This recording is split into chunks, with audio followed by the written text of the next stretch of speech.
So, everyone out there, we've got two great guests today. Just terrific guests. Guests that you don't see that often anywhere.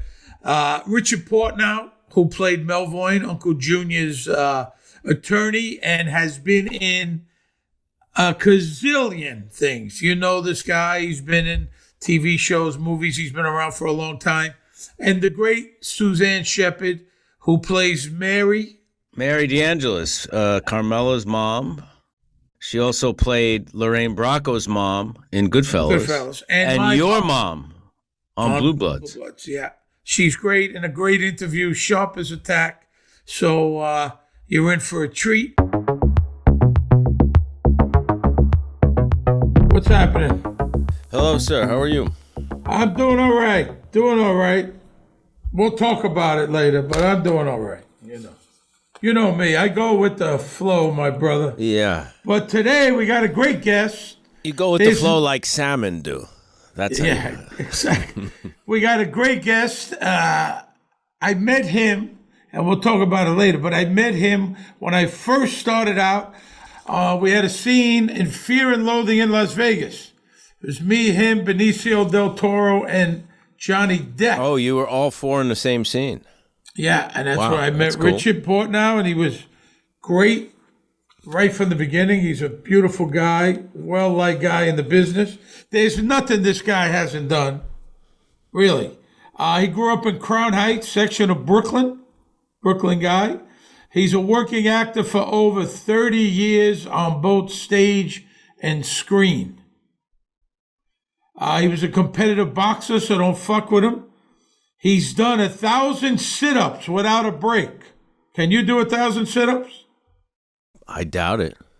I don't know if I could do one. Probably not. He's worked with filmmakers Barry Levinson, Woody Allen, the Coen brothers, Sidney Pollack, Jim Jarmusch, Sidney Lumet, Ivan Reitman, Spike Lee, and Terry Gilliam.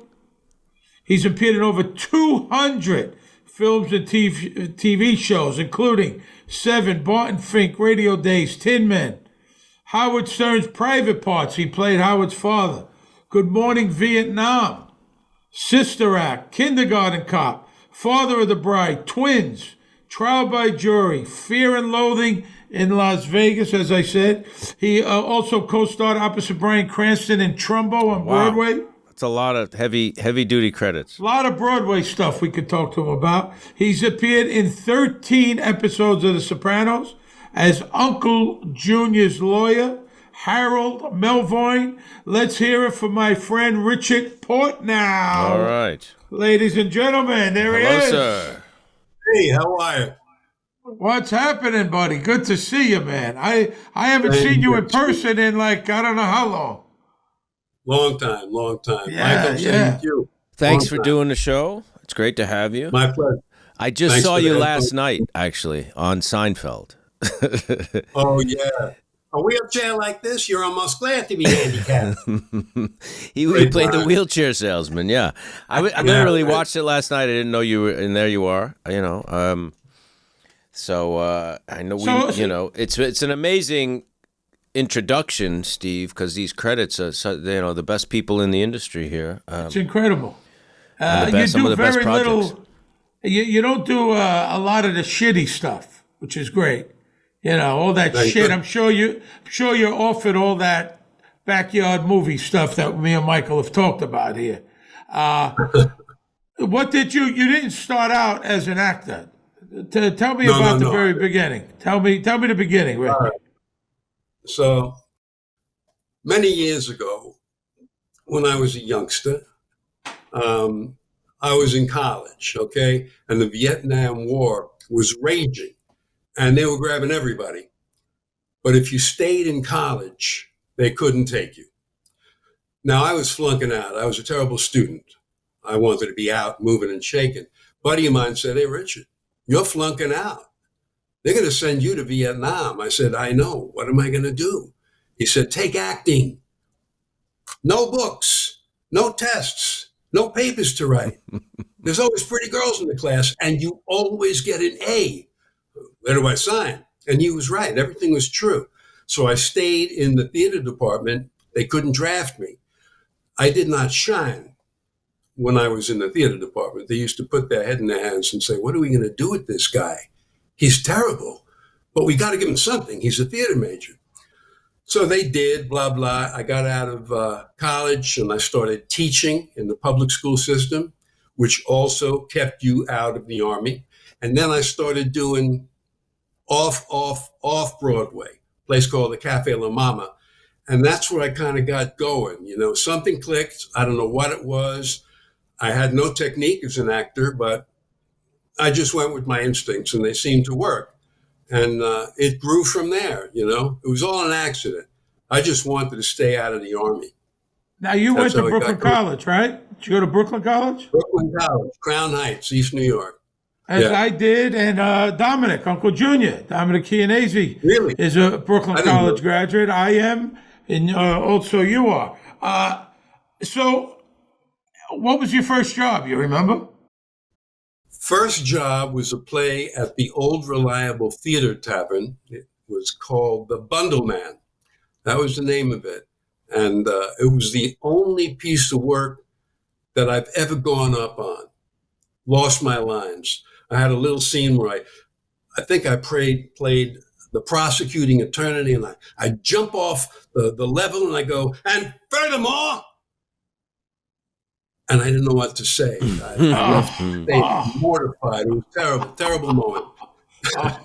Since then, I've never screwed up. What did you do at, what stuff did you do at La Mama? Oh, I did a lot of stuff there. I did a play for Jeff Weiss, he won 3 Obies, a really good writer.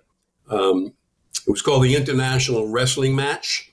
And I was one of the leads. I played a really slimy, untrustworthy guy that was trying to fix the wrestling match. That's all I kind of remember about it. Then I did another play. Forget who wrote it. It was called The Contestants. And that's how I got into Cafe La Mama. My sister had told me, I was still living at home in Brooklyn, trying to be an actor. My sister said, check out the Cafe La Mama. It's the happening place in Manhattan. Everybody's going there. So I went around. I couldn't get the time of day. They weren't interested.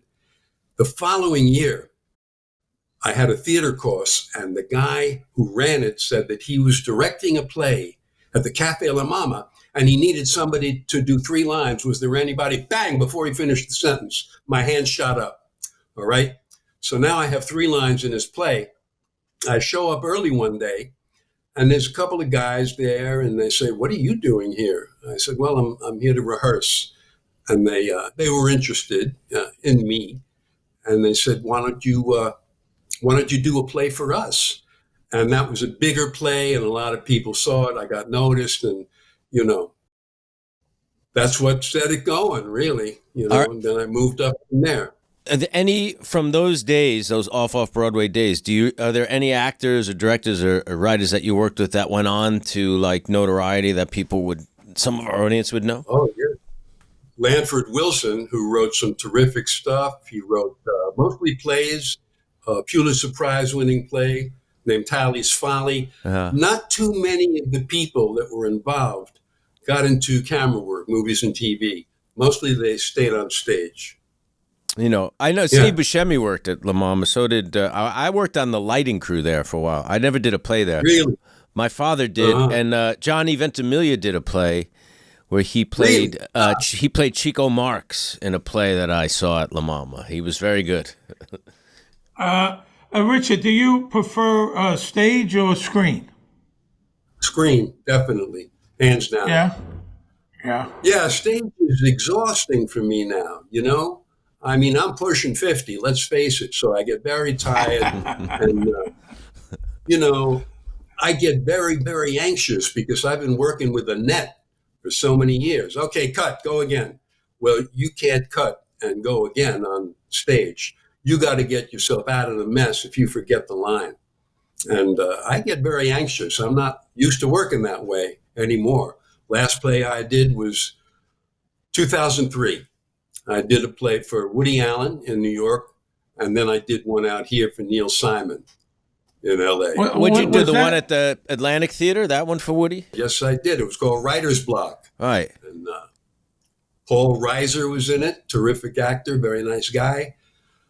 Jay Thomas, a radio personality, was in it, did a great job. B.B. Newworth, who played Frasier's psychiatrist, I think, on she's that great, show. yeah. She was in it, terrific actress. She wasn't afraid of Woody at all. A lot of the actors in the play were frightened. Woody Allen, gigantic talent. And BB said, whoa, I can't do that. If I go over there, it doesn't make sense to say the line from there. And Woody would go, oh, okay, fine.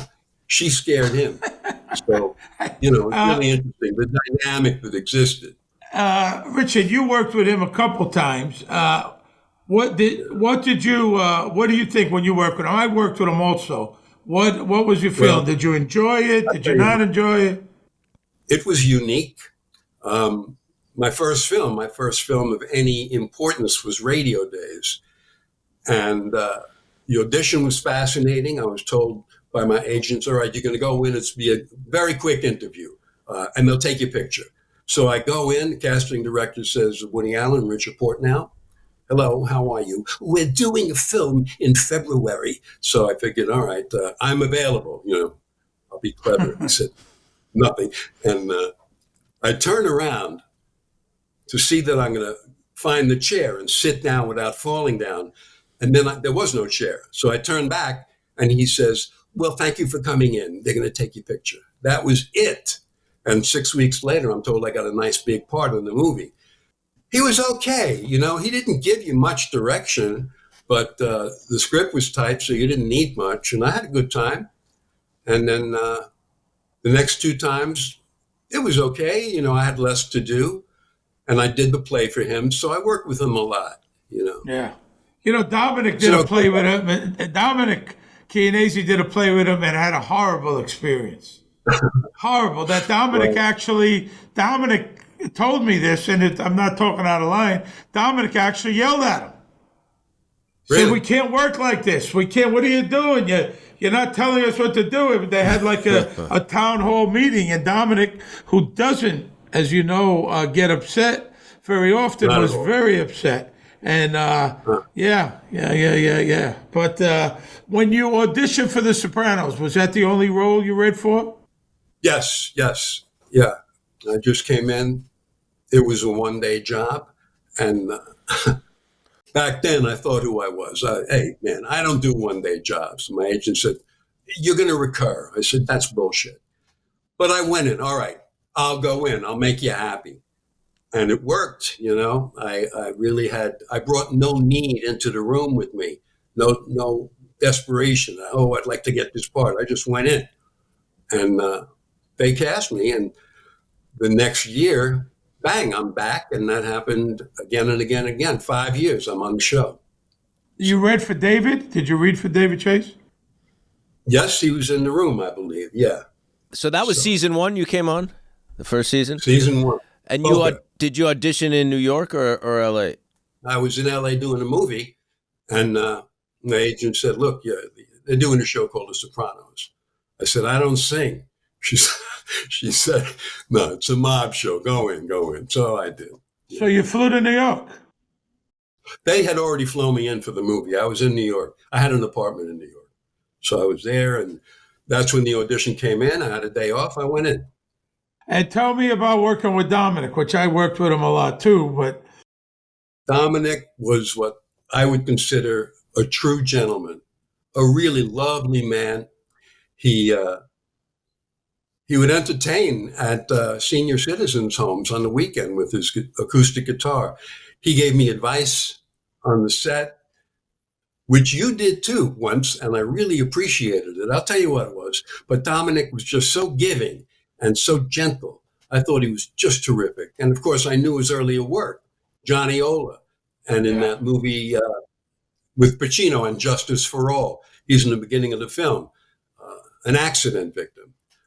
So I was familiar with him, and I thought, man, this guy he's terrific. He's as good as they get. So I was really pleased. You want to hear what you told me, Steve? What'd I tell you? So this is it's not that profound. I'm sure it's not that profound. You didn't actually listen to him, did you? He was very good, I'm telling you. I learned from this, and I've taken it with me, and I do it all the time. So Steve and I are standing at Uncle Junior's bed. He's in the hospital, all right? And we start with dialogue, of course. I had the first line and the kind of action. And I said my first line immediately. And Steve, during the cut, he says, "Don't talk so fast. Don't come in so fast. Let the camera land on us. Let the camera get to know us, and then talk." There you go. There you go. Great advice. Michael, Great advice. there you go. Screen time. You should be a director, Steve. Richard, Michael would never listen to me because I'm way beneath him. In the totem pole of life, I'm on the bottom. Michael's on the top. That's just, you've worked with enough Hollywood stars. Oh, yeah. We're just fucking small timers compared to a guy like him. You know what I mean? Tell me, you were a boxer, professional boxer? No, I wasn't a professional boxer. You're born and raised in New York, so you know about the PAL, Police Athletic League. Something where they basically do it to keep kids off the street. Sure. You got to try a few different sports: baseball, basketball, boxing. I had no talent in any of them, but they saw, when you're 10 years old, 9 years old, you don't know how to box. You flail away, So they saw when I got punched in the face, I didn't start crying. They figure, all right, this kid can take a shot. Let's encourage him. So I really didn't have much talent. I fought with my foot in the box, which means that instead of pushing forward with the behind foot so that you can step with some momentum, I put my left foot first and dragged my right foot that was behind me. So you don't get a lot of power when you throw a punch that way. But basically it was amateur. I liked it. I thought it was fun. Getting hit, it bothered me, but I didn't freak me out.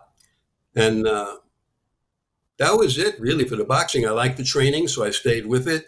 Consequently, 1,000 push-ups without stopping. And I remember when I came push-ups? No, sit-ups. I'm sorry. Sit-ups.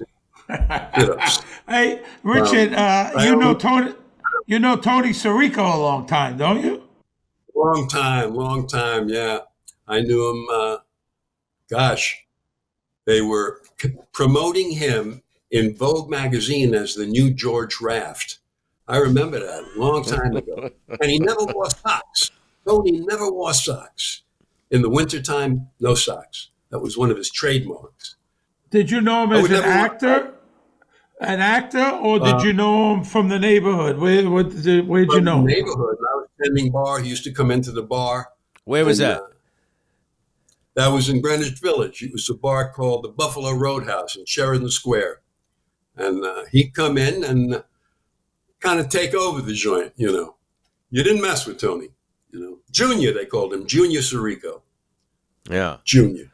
Did you have a problem with him? You ever have any problems? No problems. Thank God. No problems, He seemed to like me. I was afraid of him, so there were no problems. Yeah, he hung out a lot in the Village those days. Several different clubs down there, and you were lucky because there were places that he did cause a little trouble. Oh yeah. There was a place called The Scene, uptown. Steve Paul's The Scene. Right. And I think he threw his weight around up there. Yeah. Richard, who is your, listen, I know you've worked with everyone. Anyone in particular that you really love working with, a director, an actor? Tell me, Good question. I loved working with the Coen brothers. I thought they were so non-Hollywood, so specific. They wrote a really lean script. You didn't even change one word with those guys. I really liked working with them. I loved working with Barry Levinson. He lets you go. After the script, the written lines are finished, he lets you go. He doesn't say cut. He wants to see what you're going to bring to the scene. Those are two of my favorite directors. And Sidney Lumet, I thought he was great. Some of the actors that I loved working with, Steve Martin. He was the only actor that I was ever in awe of. He glows. The guy glows with social grace and intelligence and humor. I was really impressed. I liked him a lot. What did you work with him on? Father of the Bride. I was Al, the tuxedo salesman. I sell him a tuxedo. He says to me, Al, this doesn't look black. It looks like navy blue. I said, no. It's Armani. See, it's got black buttons. If it's got black buttons, it's a black tuxedo. They don't make navy blue tuxedos. Then when he gets to the wedding, Marty Short, who played the wedding director, says, "Why are you wearing a blue tuxedo?" It was great. Anybody you didn't like working with that you're willing to talk about? Let's motherfuck them. Yeah. Let's do it. Look, Steve Schirripa motherfucks the world. Chevy Chase was a real dick. You're not the only one who said that. There's a lot of that. Oh yeah, reports. He would. We would have a scene all together, me and my buddies and Chevy. He would forget his lines, but when he had a monologue that was based on him, he was word perfect. I didn't like him at all, and you can tell him that. Yeah, I will. I was at Howard Stern's wedding, and he was there. And when he saw me, and I think I've told you this, Michael, and I've never met him before, he wound up. Like I was coming towards him, he wound up like he was going to punch me. I mean, he was like that's fucking a joke, out of it. though. Yeah, I think he was joking, but he was like out of his mind. It was just very odd. I mean, he wasn't mean or nothing, but I haven't heard many good things about him. He was pleasant. We just said hello, but I think he's a little bit screwy there. There's been some problems. He was not pleasant on the movie he did, He was a dick. Yeah. I didn't like the guy. Melvoin, how'd you get there? Did you deal with an attorney like him? Did you just from the neighborhood, from Brooklyn guys you knew? I just, I found the guy and created him out of whole cloth. I didn't do any research. I didn't meet any lawyers. I just went with it. The lines and the characters that I was involved with provided everything I needed. So that's how I went with Melvoin. You had a few scenes with Jim Gandolfini too, during that course. Yeah, he was one of my favorite actors to work with. Very giving, a lot of fun. I thought he was a brilliant actor. Yeah. I was following his work since that very first movie he did with Sidney Lumet. Melanie Griffith, right? She was the star. She goes undercover, I think, in the Hasidic neighborhood. Oh, right. He's got a scene where he comes into the jewelry shop where she's working, and he was scary. He didn't say a word, but he was frightening. And then I really appreciated his work in True Romance. Yeah. He knocked me out with that. And then The Mexican, and Angie, was that the film? Rispoli was in that. Gina and Davis. Aida Turturro as well, Gina Davis. Yeah. I thought Jimmy was a brilliant actor. Yeah, really brilliant actor. Very nice guy, very giving. Rich, so you've worked so much, right? What could you tell the people? There's a reason why. It's not luck. You're a terrific actor. You play a lot of different people. You're not typecast. You don't cause any problems. You come prepared. You know your lines. What is your secret of your success, do you feel? What do you feel? This is why you keep on fucking working. Don't fuck up. That's my secret, No. I'll tell you the truth. Oh, there's something to that, though. Without a doubt. One of the things important to me that I know is appreciated is always be a nice guy. No attitude. When you're on the set, appreciative, man. We are fortunate to have a job. I remember being in Toronto, hearing these youngsters, I can't stand Canada. It's so boring. And I'm thinking, girlie, wait till you're 45 and you can't get work anymore. You'll see how boring Canada is then. So I think it's always best to be nice, because they have memories. The casting directors, the producers, the directors. I don't want to work with that guy. He's trouble. As far as technique, I use whatever works. I studied with a few teachers. The best teacher I ever studied with was a guy, God rest his soul, named Michael Howard. Joey Pants studied with him. A lot of successful actors study with the guy. And for instance, there is a a method acting technique or exercise called a coffee cup. All right. And he said, all right, the coffee cup. You try to smell the coffee. You can't smell it. You try to feel it. Ooh, it's hot. If you can't feel it, you try to see it. If you can't see it, you try to hear it. And if you can't hear it, you try to taste it. And if you can't taste it, fuck it. It doesn't work for you. Move on to something else. He gave you permission. So I work with anything I can get. I work with the script. If the script informs me, great. Then I don't have to do any of these method things. If I don't get it from the script, then I go into an emotional place, which is, it's difficult, it's painful, but I go there. I know my lines backwards and forwards, so I never have to worry about that. I trust that I know the lines. So bang, I can go and stay in the moment and do what occurs to me. That's organic, it's not arbitrary. It derives from the scene, from the character that I'm playing, from the characters that I'm opposite. See, I get all excited. I trip over my words when I get all excited. I'm a fan of the as if. Do it as if. I remember seeing a girl do a scene in Michael's class where she wanted to get away from this guy. She's always, doing this. And at the end of the scene, Michael brings both actors down. He says, all right, what were you working on? Susan, what were you working on? She says, a sunburn, which I thought, man, that's great. She's trying to get in from him, get away from him, using a physical aspect to her behavior. That sort of stuff I use as if I'm standing on the edge of a roof, because it can inform the behavior, There's a great story. This reminds me of a really good story that Al Pacino talked about with Dog Day Afternoon. He, right before he started shooting, like I think the night before, he still felt he didn't, he knew the character in and out, he knew the lines, but there was something there was that little, I don't know what you'd call it, that way in, that little key, that final little thing. And he made the choice that the character forgot his glasses that day. So from the beginning, and you see him a lot, he's blinking and stuff. So everything, he kind of worked from that place. He forgot his glasses. If he had his glasses, maybe they would have got away. You know what I mean? Things would have went well. But just that little adjustment for him, he said, made all the difference, That's great. That's great. Richard, have you ever taught teaching? Have you ever taught acting?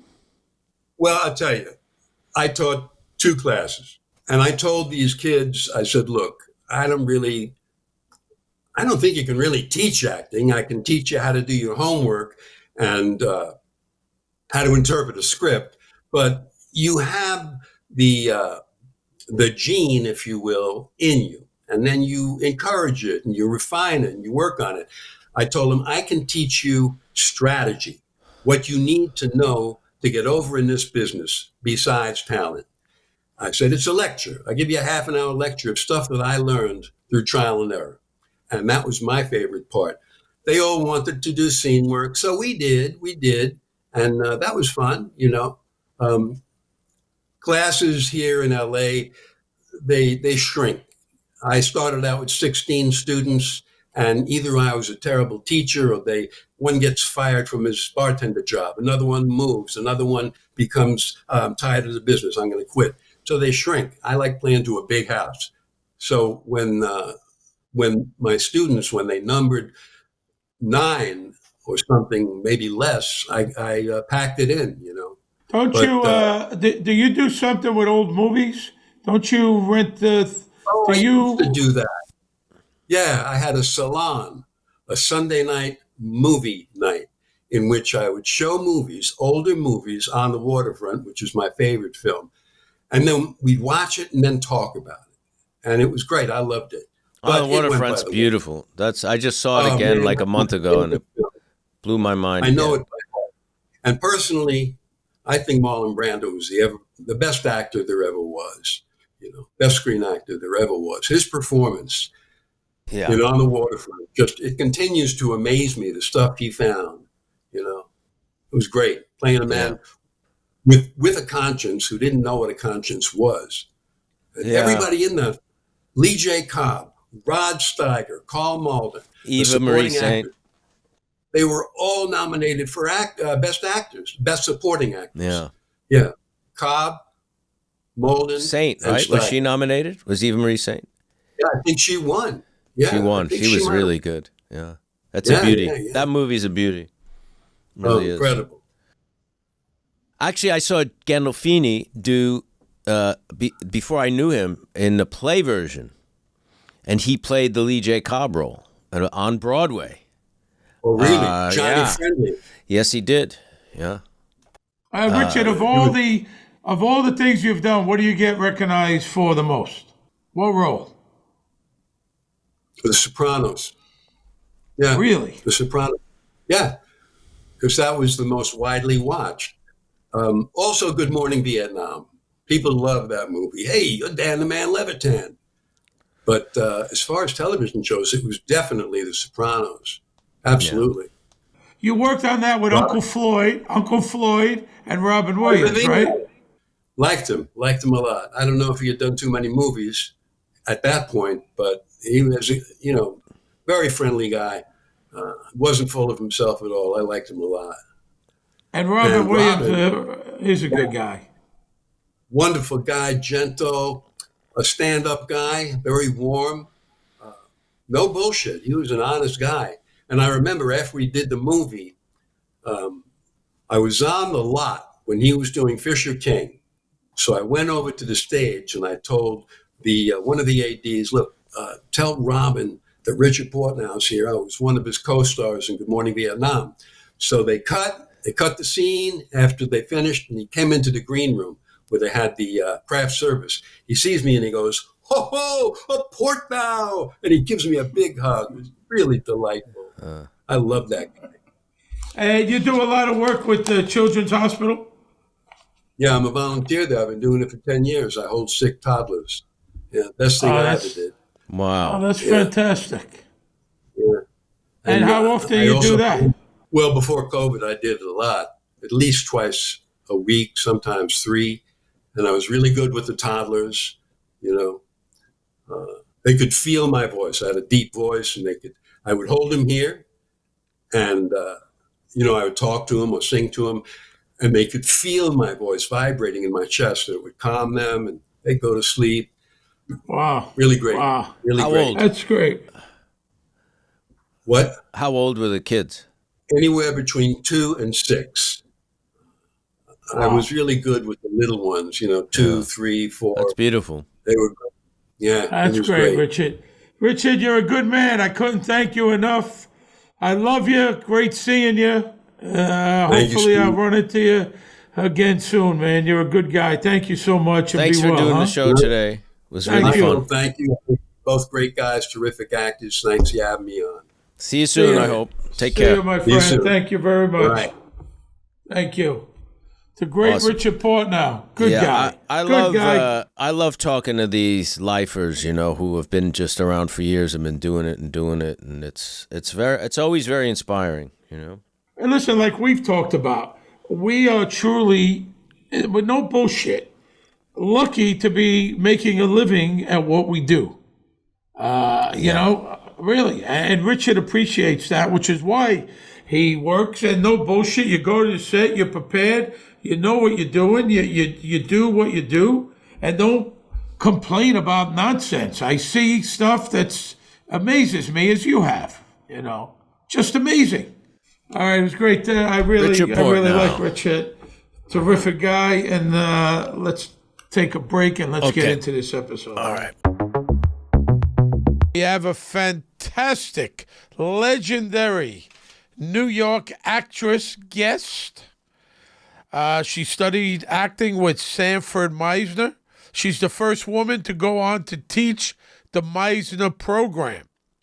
She appeared in over 40 different films and TV shows, including Lolita, Working Girl, Mystic Pizza, Uncle Buck, and Trees Lounge.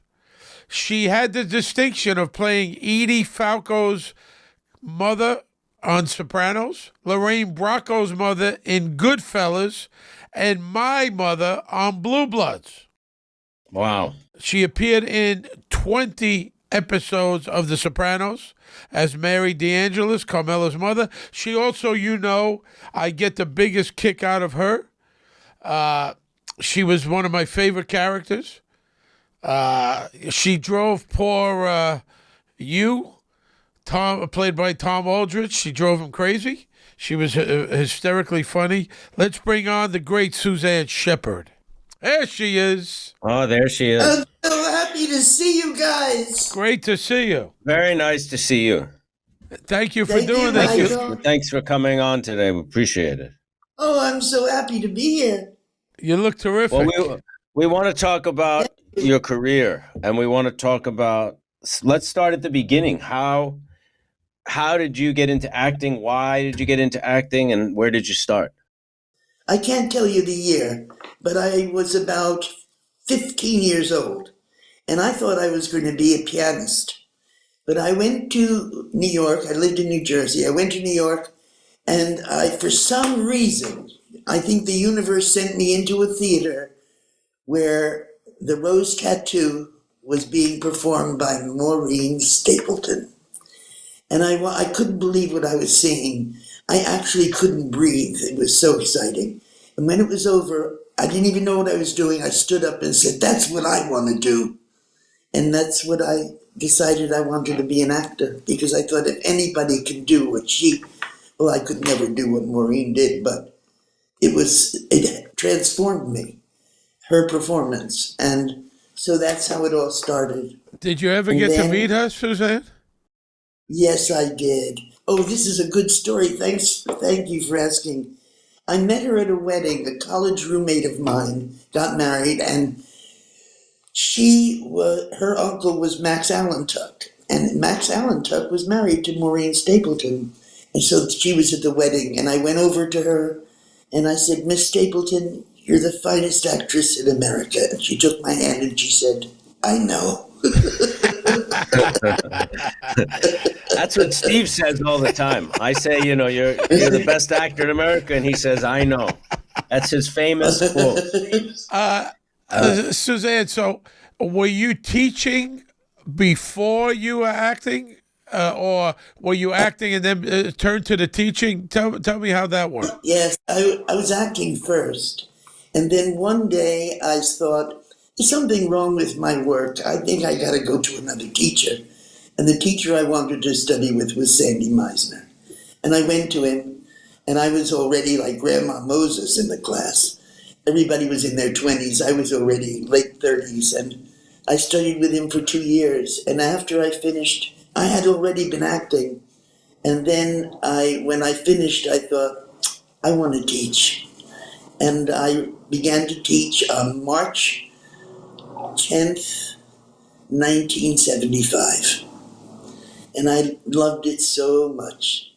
And now I just do coaching. I coach privately now. And what was Sanford Meisner? What was he like? Oh my God. Well, first of all, people say he was very cruel and strict, but he never was that with me. He was funny. He was very succinct. He didn't say very much. But if he liked something, this is what he said, I like that. And if he didn't like it, he'd say, sit down. And then we became very close friends, he and I. Were you a tough teacher? Well, I don't know what the students would say. I wasn't tough. I never was unkind, I don't think. I was very patient, but what I wanted people to be able to do, I insisted on that. I guess that made it tough. I don't really know the answer. I think I was very supportive because I had a very, very painful time being an actor. And I didn't want other people to have that kind of time.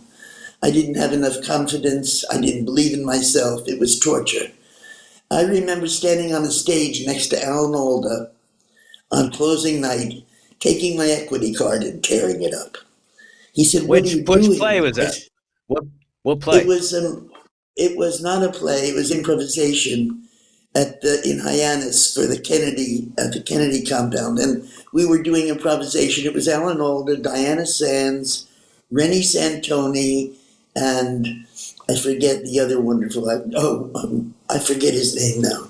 Ron Wayand, a genius of a man. And we did this, and it was torture for me because I had no confidence.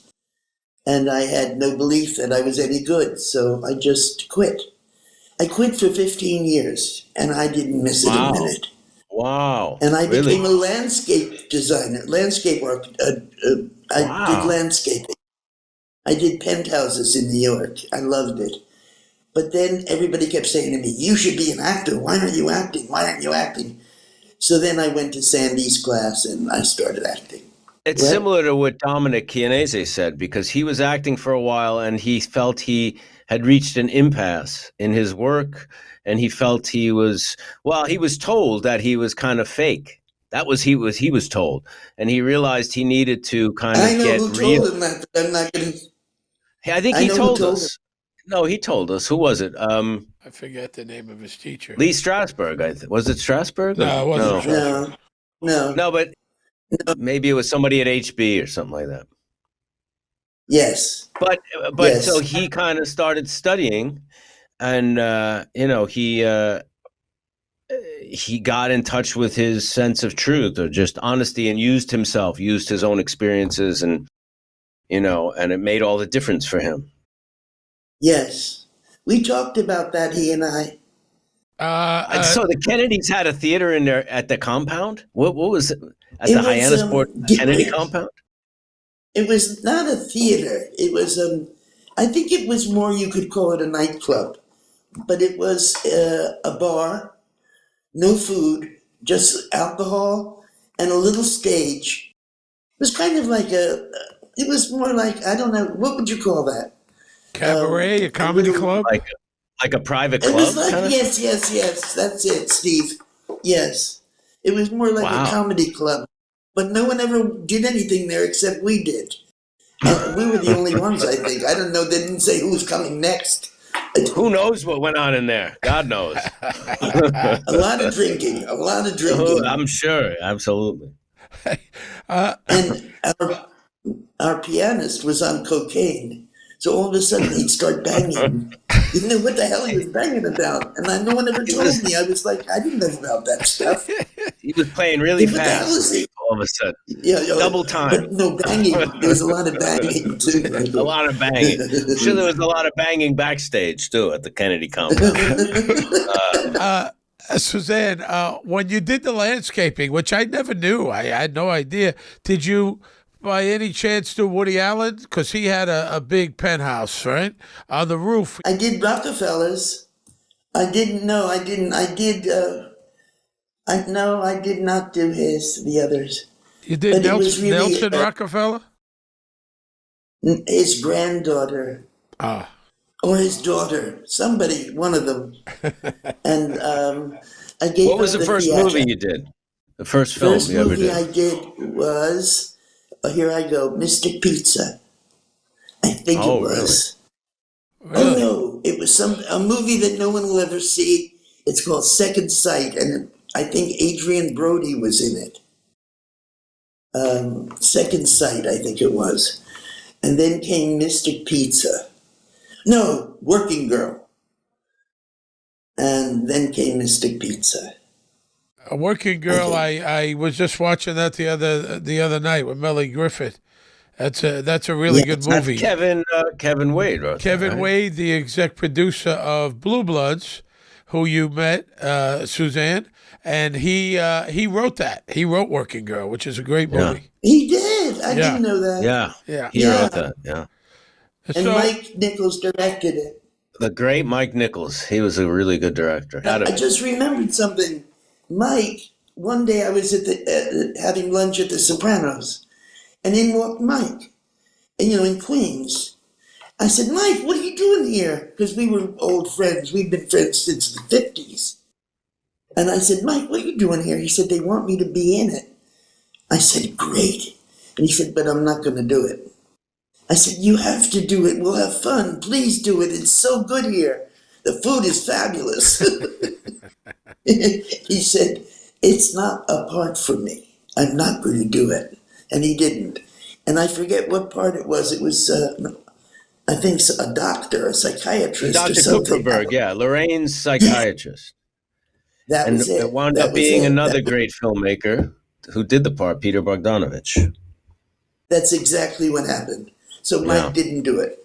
Suzanne, so tell me about working with Scorsese. Now, you had a nice role as Lorraine Bracco's mother in Goodfellas. Yes. And tell me, what Yes. was that? Was there a lot of improv going on? Did you audition for him? Did he No. know your work? Yeah. Tell me.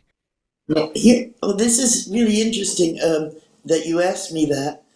I was asked to audition, and I said to my agent, how many people have been going there so far and auditioning? She said, you're the first one. I said, I don't want to be the first one. She said, well, that's what you're going to be. So I went. I forget where we met. He opened the door, and I said, hello, hello. And then he said, how do you like the script? Where do you hear this? I said, I don't. He said, why? I said, well, you left out a lot of good stuff. Like the Lufthansa thing you left out so much good stuff from that book. He said, well, if I had done it your way, the movie would take 10 hours. So that was that. And then we started. I'll never forget this audition. So then I started, and I did it the way I wanted to do it. And he said, Suzanne, I said, yes. He said, I want you to do it again. I want you to scream. So I did. When I finished, he said, very good, thank you. And I left.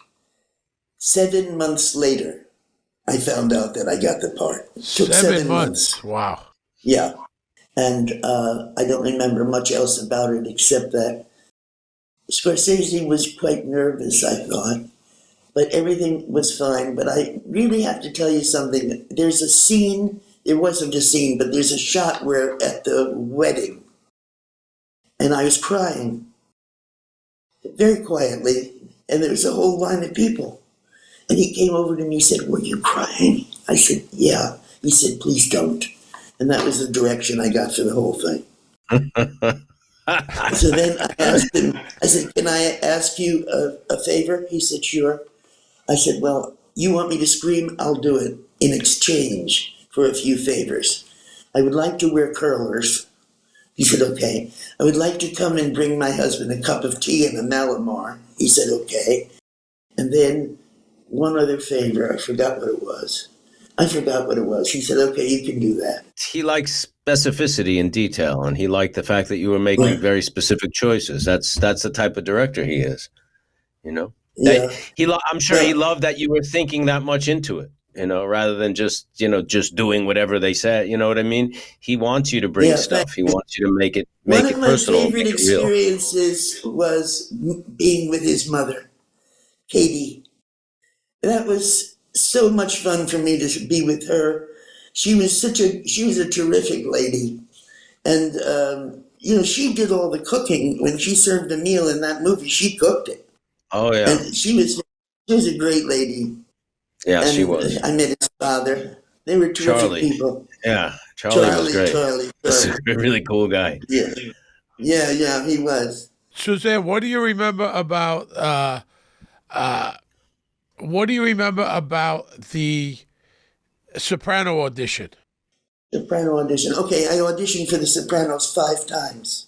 Really? I didn't know what it was, The Sopranos, but they kept calling me, come back, come back. And I'd come back and come back. And they'd laugh and say, terrific, terrific. And then this is nice. My husband and I were on the banks of the Dordogne River in France. We were having a picnic. And I suddenly got this flash, and I said to him, I think today they're casting on The Sopranos for an older woman. He said, what good is that going to do? We're here in France. When I got back to New York, I found that I was right. They cast somebody to play Edie's mother. So I said, gee, I was right. Anyhow, all of a sudden I got a phone call. Can you come at 7:00 tonight to Queens and audition again? And I did. And that night they said, you've got the part. When I got to do it, they said, would you mind, I think David said, would you mind if we showed you the other actress who had the part and we fired her. I said, no, I don't mind at all. He said, the reason we want you to see it is so you get the blocking. We'll save a lot of time. I said, do it, show it. So I saw it. She was a very pretty lady, and then I did it. And I said to somebody, I don't know who, I said it to James, why did they fire that pretty lady? He said, it's a simple reason that she had no edge. I said, I don't know what that means. I swear to God, I didn't know what it meant. He said, you're all edge, and she didn't have any. That's why. So then I found out what it meant. I still don't know, but I say I do. I know, but I don't know. What is that? Edge? Were you in the pilot, or you came in later in the season? Oh, I came in the second season. Second season. I think. But now so The Sopranos was cast by Sheila Jaffe, Georgianne Walken. You were in Trees Lounge, which they also cast, and you were in On the Run, which they also cast, and that was starred myself and John Ventimiglia, and that was when I first met you on the set. I only worked with you. Yeah, 1997. We shot that right after the pilot. Right after we shot the pilot of The Sopranos, we shot that movie, and that was the first time I met you. Yeah. It was an independent comedy, buddy comedy. And you played the travel agent, right? Story. Oh, wait a minute. I love this story because I had such a good time that day. When I got there, I read the script, and it was very clear that the lady was a little nutsy. I mean, she really was a lot nuts. Yeah, a lot nutsy. So before we shot, I said to, I don't know who, I can't do this scene until you bring me a globe and a suitcase. Because I'm coming there, the travel agent, I'm going to leave that day. I need a suitcase and a globe. They brought it. We start the scene, and there's Michael. And I always thought it was your first movie. You were so beautiful. You were so deadpan. You were so amazing. I couldn't get over you. And anyway, so then I remember that you kept, how can I tell you? I'm spinning the globe. I said, where could I go? I want to go someplace where they speak English. How about Namibia? He said, no, Namibia's out. But never cracked a smile. Never, just deadpan. So simple, so hilarious. I remember. That was a lot of fun. Suzanne, did you audition for the role of Livia? Yes. That's another story. Well, tell me. So I auditioned for 5 times. I auditioned for Livia. I didn't know what it was. Okay. Then and then Nancy Marchand. It was want to hear a story about this? When I was doing The Sopranos as Carmela's mother, I got a message. David Chase wants to speak to you. Well, I thought, this is it. I'm getting fired. Then no question, I'm getting fired. I started to tremble. I went there. He opened the door. He said, come in. I said, here we go. I'm getting fired. He said, we were just talking, having a meeting, he said, and Robin, one of the writers, asked me this question. She said, if you had not found Nancy Marchand, what would you have done? And he said the following. There were 2 people who could have done that part. After that, nothing. Said it 6 times. Nothing, nothing, nothing. There was Nancy, and there was Suzanne Shepherd. And I said, thanks for telling me. And I'm really glad that Nancy got the part. She was fantastic. She was marvelous. And she died a star. And I'm telling you, that was okay with me. She was wonderful. She was. So were you. Thank you. Then Michael wrote the script that was coming up next. He said, I think I better explain to you about Michael's script and what it's all about. It's about you being very ashamed of being an Italian and not being proud of it. I said, yeah, I understand that. He said, well, let me explain it. He explained me the script that I knew it before I walked in the door, but I just, hello, thank you. And that was fine. He was very lovely, and that was it. That I was a good loved you script. and you and Tom Aldridge together were magic. I loved him. He was a great guy and a really great actor. And you two together really that episode Marco Polo in season 5 was it? You Was did. one of I like that episode a lot, and because you two got to do a lot in that episode, which I really liked. My God, what a man he is. Anyway, I hope he rests in peace. What a beautiful. Here's what my lifelong memory is. I'd get out of the car, and he'd be walking on the sidewalk outside, and he'd say, "Hiya, darling." I love that sound. "Hi, darling." Yeah, And then we yeah, just he was started great. hugging. When we were in the bed together, there was a scene where we were in bed together. He took my hand under the blankets.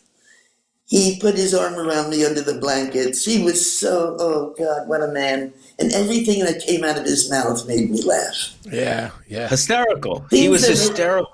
It was Yes, I know it. I know. Do you remember this phenomenal scene of the wake where you were so drugged up, Michael? And Yes. you had this long tirade, which was unbelievable. I mean, that really is worth the price of a ticket. So anyway, This is what happened. I know you'll remember this. All of a sudden, Aida says, and now I'll tell you my mother's favorite song. People will say we're in love. Well, we cracked up so bad we couldn't the whole room. Cut. Okay, we did it 8 times before we could I stop know. laughing. And He on got top upset. of Michael, The director, Tim, Who he did? was getting upset. Well, the director, because he Alan couldn't get the did. shot. We just kept laughing. It was Tim Van Patten. We just couldn't get the shot. We were laughing. I never laughed that much on a set my whole life. And you were hysterical. neither. You couldn't And stop. I I remember. never saw Tom crack up because you couldn't crack him up. We were hysterical. We couldn't breathe. We were howling with laughter. Did you know Edie Falco before The Sopranos? No, I didn't, but I do love knowing her. I didn't know her before. She was wonderful, just wonderful. And oh God, I love her. I love her. When she did, what was she did on Broadway? Oh, House of Blue Leaves on Broadway. I went backstage, and when she appeared in front of me, I said to her, "You should learn how to lie." Really, I mean, it's all so truthful. Yeah, She really she was certainly is. amazing. Amazing. Yeah, she doesn't have a false moment, does she? No. Now, No. we Suzanne, we got to do 2 episodes of Blue Bloods, and we had a lot of fun. And you were wonderful. But what happened? You remember, Steve? I don't know if you remember this. When you said, "Let's read through it," I said, "Okay." Anyway, I was terrible, and he said, "Let's do it again." And again, it was terrible, and I knew you were very nervous about me. And you said, no, "Don't I worry." wasn't. You weren't? I wasn't worried I think about you. I said, "Don't worry, I'll get it." Well, when it came time to do it, boy, did we have fun. When the Didn't bell we? rings, you were there. Suzanne, I Yeah. love you to death. Thank you so much for doing this. I Yeah, couldn't thanks for thank you coming on enough. today. Really. It was so wonderful to see you both. Thank Great you. to I have really you. love We seeing love you. you. I love you both. I love you. I love you. you. Take care of yourself, and we'll talk and hopefully see you soon. All right. The great Suzanne Suzanne Shepherd. Shepherd. Boy, the stories she could tell. She's got some great stories. She is legendary New York actress. And let's take a break and we'll get to the episode. I can't believe we are at season 5, episode 10. We are. This is the 63rd Talking Sopranos episode. We are in the back 9 and it is ticking away, my friend. Yeah, it is. Season 5, episode 10 is called Cold Cuts. It premiered May 9th, 2004, 17 years ago. Written by, what? Mike Figgis directed it. Written by Robin Green and Mitchell Burgess. Figgis directed is the only one that Mike Figgis directed. Mike Figgis was nominated for 2 Academy Awards, one for writing, one for directing for Leaving Las Vegas. He also directed Internal Affairs, Time Code, which was kind of a groundbreaking movie that had 4 different The screen was divided into 4, and it had 4 cameras that were uncut and running simultaneously. He started out as a musician and an actor. He played trumpet and guitar in a band called the People Band, which released a record in 1968 that Charlie Watts, drummer of the Rolling Stones, produced. And then he played keyboards in Brian Ferry's first band before Roxy Music. Mike, I really liked working with Mike. I found him very passionate, a real artist, and a real specific point of view. He clashed with the crew a bit. Oh, yeah, he was screaming at the crew. Well, because, and for good reason. I mean, by then, season 5, episode 10, this is, like I said, like the 60th something episode. We have been doing this now for like 5-6 years. And the crew, when things weren't tense and serious, like if you were shooting a really intense scene, of course the crew would take it seriously and be quiet. But if not, if it was a regular day, often the crew would be setting up and making noise, making jokes and fooling around. And Mike didn't like that. Mike wanted quiet so he could concentrate. Screaming. And he kind of dressed them down a couple of times, and they took offense at it. Yeah, I worked on another show. I worked on another show where the actors were screaming at the crew, "Shut the fuck up!" Really? I swear, I've never seen anything like it because, what show was that? Yeah, Law and Order. I did it on Law and Order. The guy was screaming at the fucking. I'm not going to say which Law and Order, but he was screaming at the crew and telling the director what to do. Yeah.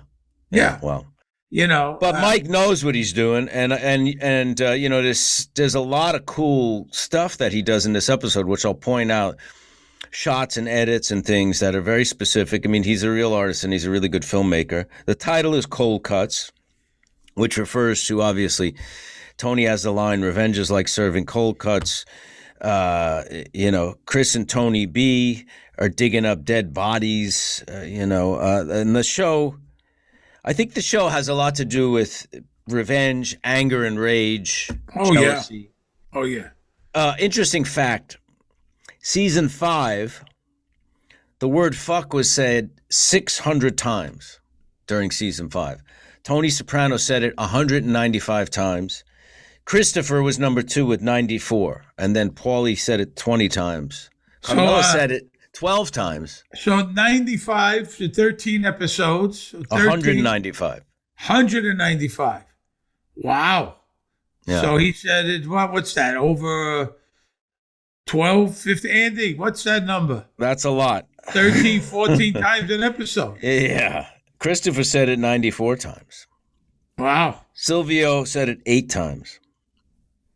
That's a lot. Bacala didn't say fuck that much. No, Bacala was much less than Steve says it. Yes. You don't curse as much as you used to. It's just a fucking word. What's the big deal? Well, words have power, Steve. Yeah, but words, you get your point across sometimes. Yeah. But you get more, what is the word? You get more bees with honey than. That's right. I don't know about I'm a big believer in that. You know that. Really? Sometimes people need to be motherfucked, and you know that. Of course. Sometimes they need to. Not always. They need to. If you do it too much, then it has no meaning. It weakens the effect. That's right. All right, let's start it out. Episode breakdown. Here we go. We're in Port Newark. Vinny and Terry, they're waiting for the Vespa scooters. Vinny Pitts and Terry Dory is played by Gino Caffarelli and Ron Castellano. Gino was actually one of my students when I had the acting class with Vince Curtola and Sharon Angela, Nick Sandow. Gino was in the class. And I think he's good friends with Catherine Narducci, I believe. Yeah, he's a good actor. Ron Castellano, I met way before The Sopranos through Frank Vincent. Frank used to call Ron his protege. He used to bring Ron around and got him some early roles and really believed in him. And he was and he's a very nice guy. Great guy. Very tight with Frank Vincent. They very were nice. Really close. And he's wearing, in this show, Tony's wearing it, and you see Terry wearing it, a few other guys. The really nice shirts. Okay? They're not Tommy Bahamas. Those are Nat Nast. Nat Nast. That's what Tony's wearing. You wear those? I used to wear them. I haven't had any new ones in a long time. Beautiful material. Charlie Sheen used to wear them on 2.5 Men. It's called Nat Nast for anyone that wants it. They're beautiful shirts. N-A-S-T. I wear mostly now Tommy Bahamas, but Nat Nast are nice shirts. Yeah. And that's what they're wearing. Do you know Tommy Bahama? Is there a Tommy Bahama? Of course. I don't think there's a Tommy Bahama. Sure there is.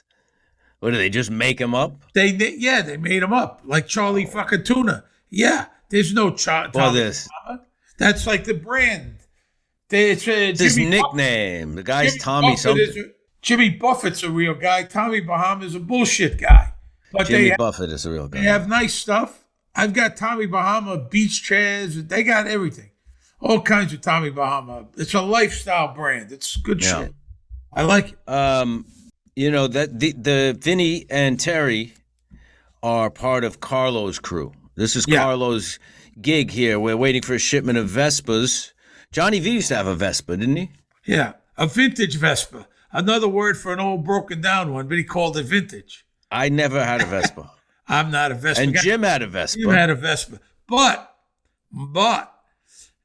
on a charity event for St. Jude, you were a little inebriated. I was a lot inebriated. Yeah, so were you. We started on the limo over there. Yeah. You got to that event. I was psychotic by the time. It was 102 degrees. Yeah. We were drinking in the limo out to Long Island. And we went to a bar because it was we went to a bar. Like fucking morons. We were demolished.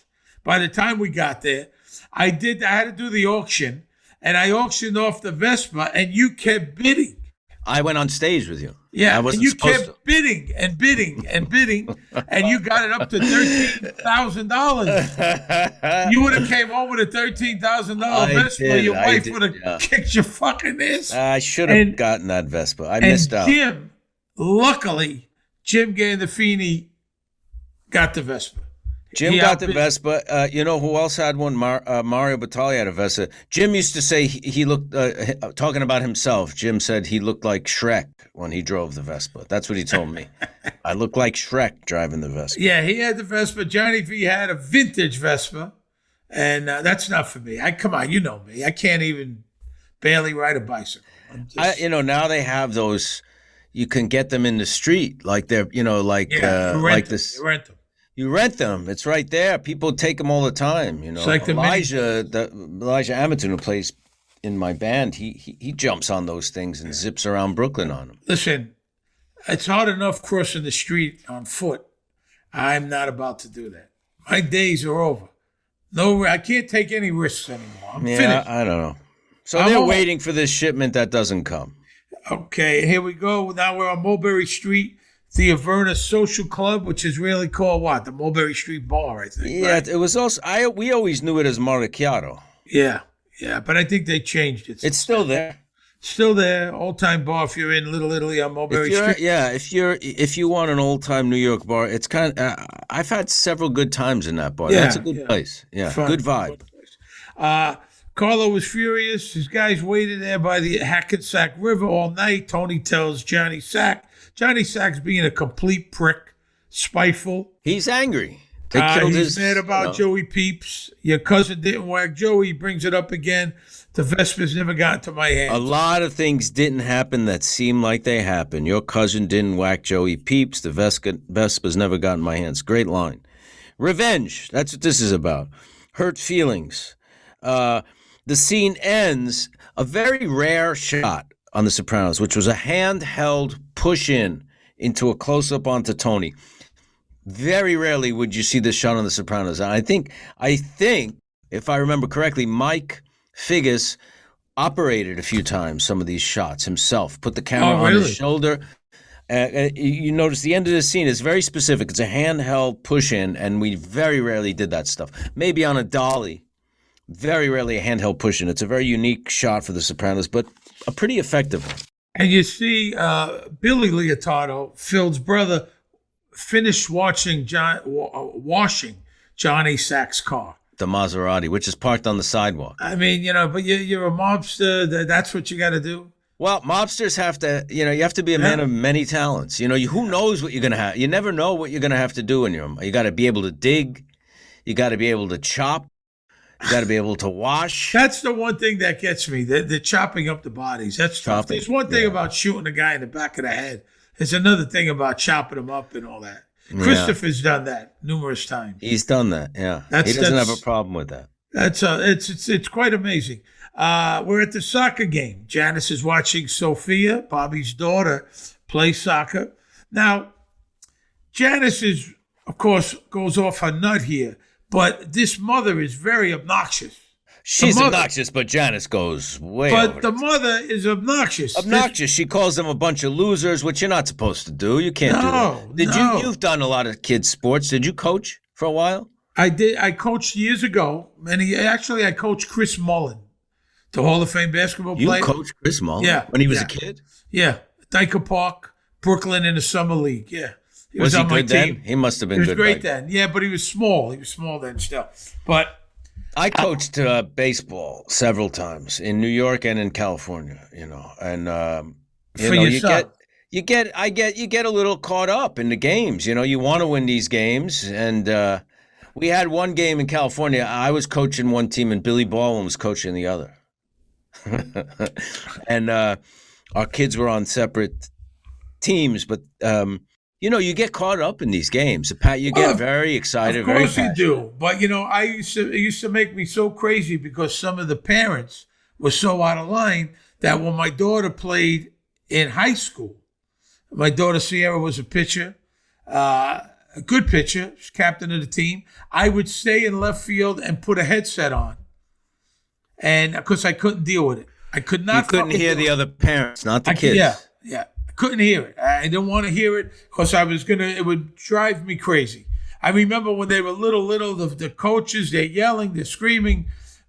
Not everybody, of course, but it's out of line. And I couldn't deal with it. So I used to stay all the way out in left field with my headset on so I couldn't hear anything and just watched, Because this mother is as obnoxious as can be. She's obnoxious. She's out of line. But Janice just goes. She says no negatives. Your kid's out of control. She's been pushing all summer. The mother doesn't know Cheryl doesn't know who she's fucking with. And she says, shut up and get out of here. And Janice pushes her. The mother pushes back. And then Janice tees off. Don't forget, Janet is a murderer. Janice also, she's punching like a sailor, man. She's just like... She is a murderer. The mothers do not fuck with this woman. I told you, Janice is out of her mind. Yeah, she is. They pull Janice off, and someone, of course, has a video camera. Can't do anything anymore. Big Brother is watching you at every moment. Yes, that is true. I don't know how, years ago, it must have been a lot easier to get away with murder because there wasn't cameras everywhere. Now, between DNA and, cameras everywhere, you can't get away with it. They got cameras at the toll booths, cameras on the highway, cameras walking down the street. Sure, yeah. Years ago, it must have been much simpler, Much simpler to commit a crime, yeah. We're at the back of the Bada Bing. You got Paulie, Silvio, Carlo. They're playing cards. Tony and Benny arrive. Tony, I talked to John. The Vespa scooters came in, but there was no opportunity to grab them because of increased security at the ports. You're not buying it. They know Johnny Sack stole the Vespas. And he tells Benny, very capable Benny, as I've talked about a lot, he tells Benny to go down to the Port Newark and see what's going on down there. Yes, he does. And Paulie has a good remark. I don't know what to think. He's getting awfully fucking cute with his remarks. Paulie's right. He was way out of line at Joey Peep's funeral. What he did was a disgrace. And Silvio says, you had that chat at the funeral, whatever that was. Yeah. Silvio has great lines. Yeah. Dialogue. Very good. Very good consigliere. Johnny Sack's playing games. The phone rings. He tells them to leave. It's Carmela. He thinks it's about property taxes. She says, I thought you should know your sister Janice got arrested. So he goes home to Livia's house watching the news. Denise McCarthy, played by Finnerty Steves, is the witness there. She was on Orange is the New Black. She's very good. The video is hilarious. Janice is running and screaming, and the cop is chasing her and tackles her. Tackles her, bam.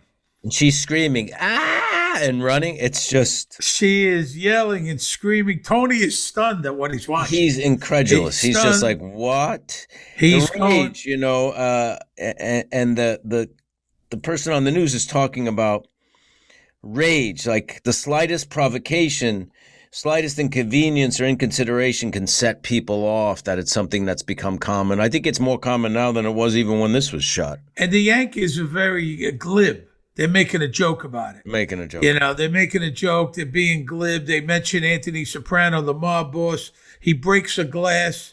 He is fucking pissed. He yells, motherfucker. All right, Bobby's house. Tony arrives. He's banging on the door. Bobby answers. My name's all over the fucking TV, all over the TV because of your bullshit. Apparently, the woman's kid was picking on Sophia. Bobby's sticking up for Janice. Why didn't they collar her then?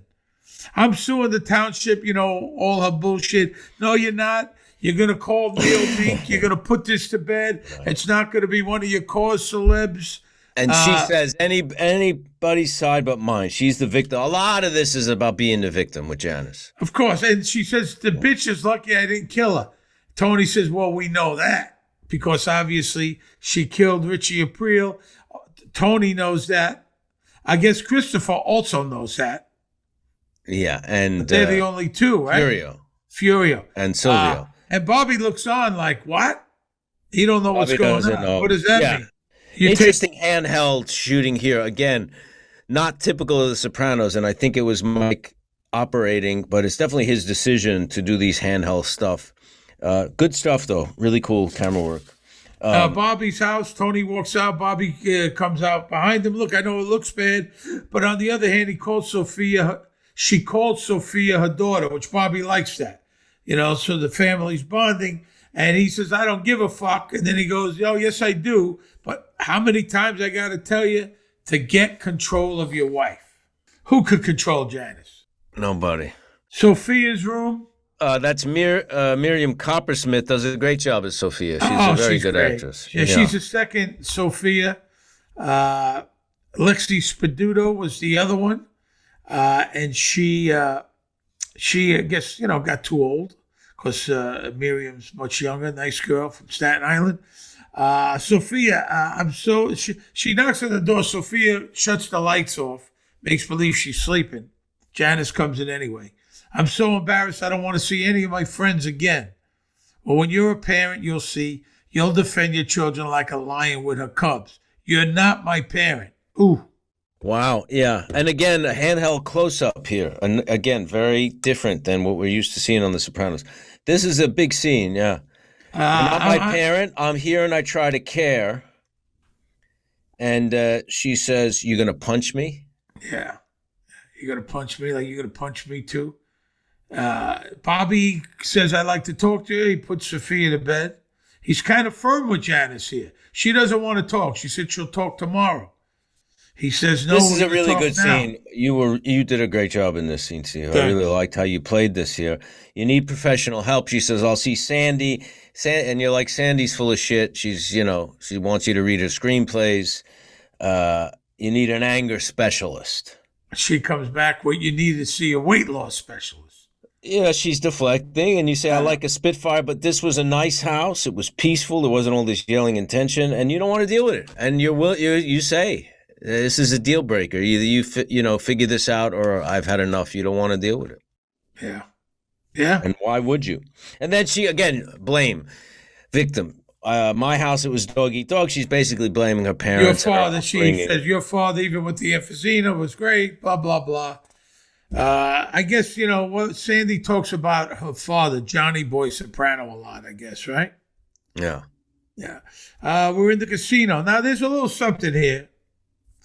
They're in the casino. Christopher, what do you think he's clearing here? Obviously, Christopher is not happy. Jealous. Should have went to him, he feels. Feels slighted. Chris, he's saying, Paulie's saying, you got to figure he's grabbing anywhere from $2,500 to $5,000 a night for himself. It used to be you did it. Now you know what I went through. He's talking about what he went through with Ralphie. But later on, Christopher says he's making $200,000 a year from the casino. If he's making 25 to 5G a night, let's say 3,000 a night, and the casino's open 7 nights a week, that's 21,000 a week. That's over $1 million.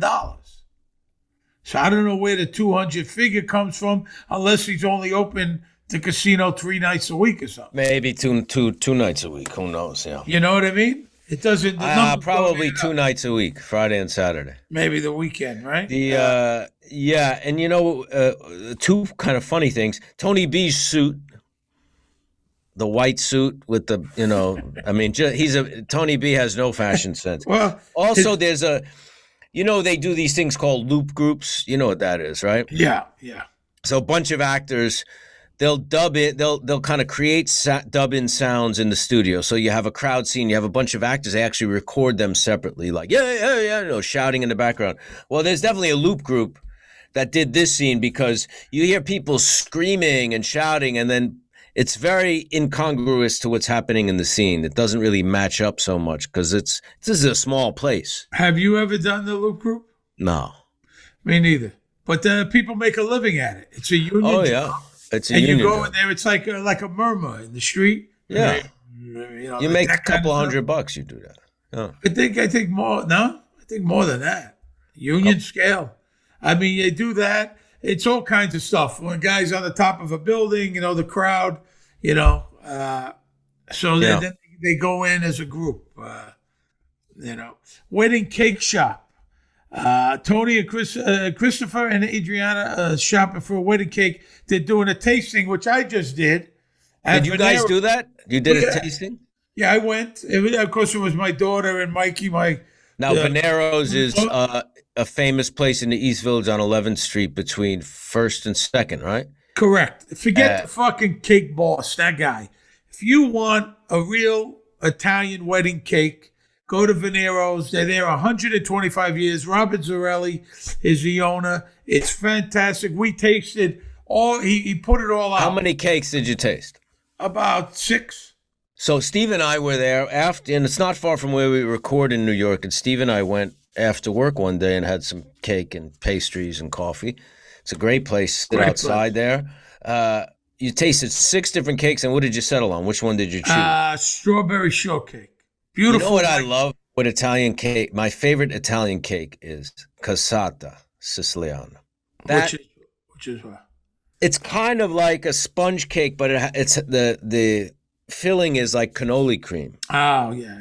I know what that is. We tasted that. Yeah. In Sicily, there's like a pastry shop on every block, basically, and they all have that. They have the individual ones and the big ones, and it's just, if it's done right, it's phenomenal. We tasted a bunch of different stuff, and that's what they settled on, and it was great. So Christopher and Adriana are shopping for wedding cakes, and Tony annoyingly, keeps on honking the fucking horn. Well, this episode is Tony being a prick, basically, throughout the whole episode. Guess who called me this morning? Our friend with the orchard, Uncle Pat. Christopher says, I got to move that shit again. You and your cousin, he's going to go up there. Christopher says, I'll do it myself. Christopher is annoyed with Tony B. He don't want to be bothered. He's annoyed, he says, I think jealous. He had a good point. He's got a good reason to be jealous in a way. Tony B's got his own story. He did 17 years in the can, or 15 years. He figures he came out, he should have something. Which is true. Which is true. We see that later on. But it's a great line. Christopher, he says, you're picking out wedding cakes. I hope you have better luck than I did. And Christopher says, why, you didn't like your cake? And then Christopher says, I think your luck's been fucking great. Yeah. Christopher's pissed off. He's got a beef with Tony B. He's got a beef with Tony Soprano. In a way he does. Christopher's apartment, he's talking about Uncle Pat, who was a wise guy, knock-around guy. They let him retire upstate. Because he was sick. He had the hiccups. For a year. Which is true. People have had it for longer than a year. Wow, listen to this. Charles Osborne of Anthon, Iowa, was born in 1894. In 1922, he was 26. He was attempting to weigh a hog he was about to slaughter. He got the hiccups. He had it for 68 years, up until 1990, when he was 93. And then he died, 96, and he died the next year, 1991, at 97. He had the fucking hiccup 68 years. That's one of the most That's annoying. a world record. The hiccups are one of the most annoying things. 68 years. That's terrible. That's longer than you've been alive. You know when I get hiccups? I get the hiccups. When I drink margaritas. My wife tells me I have hiccups in my sleep. Wow, really? Yeah. Do you ever see that Honeymooners when Ralph has the hiccups? I'm sure I did. I don't remember. It's And horrible. he tries to Norton says, well, if you startle somebody, it makes it go away. So he puts he put the tacks on he puts the rock candy on the floor. Ralph steps on. Uncle Pat, so Christopher's telling, I need, tell you one thing, I need fucking Tony B up there like I need a third nut. She says, he is your cousin.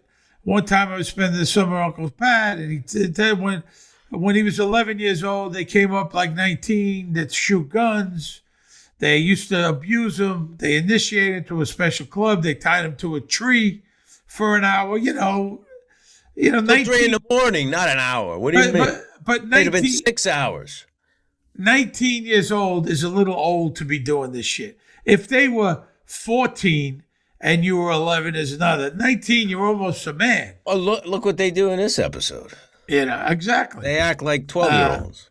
Here we are again. Tony B goes wrong, and Tony lays a $200,000 cash cow on him. What if I left here, went far away?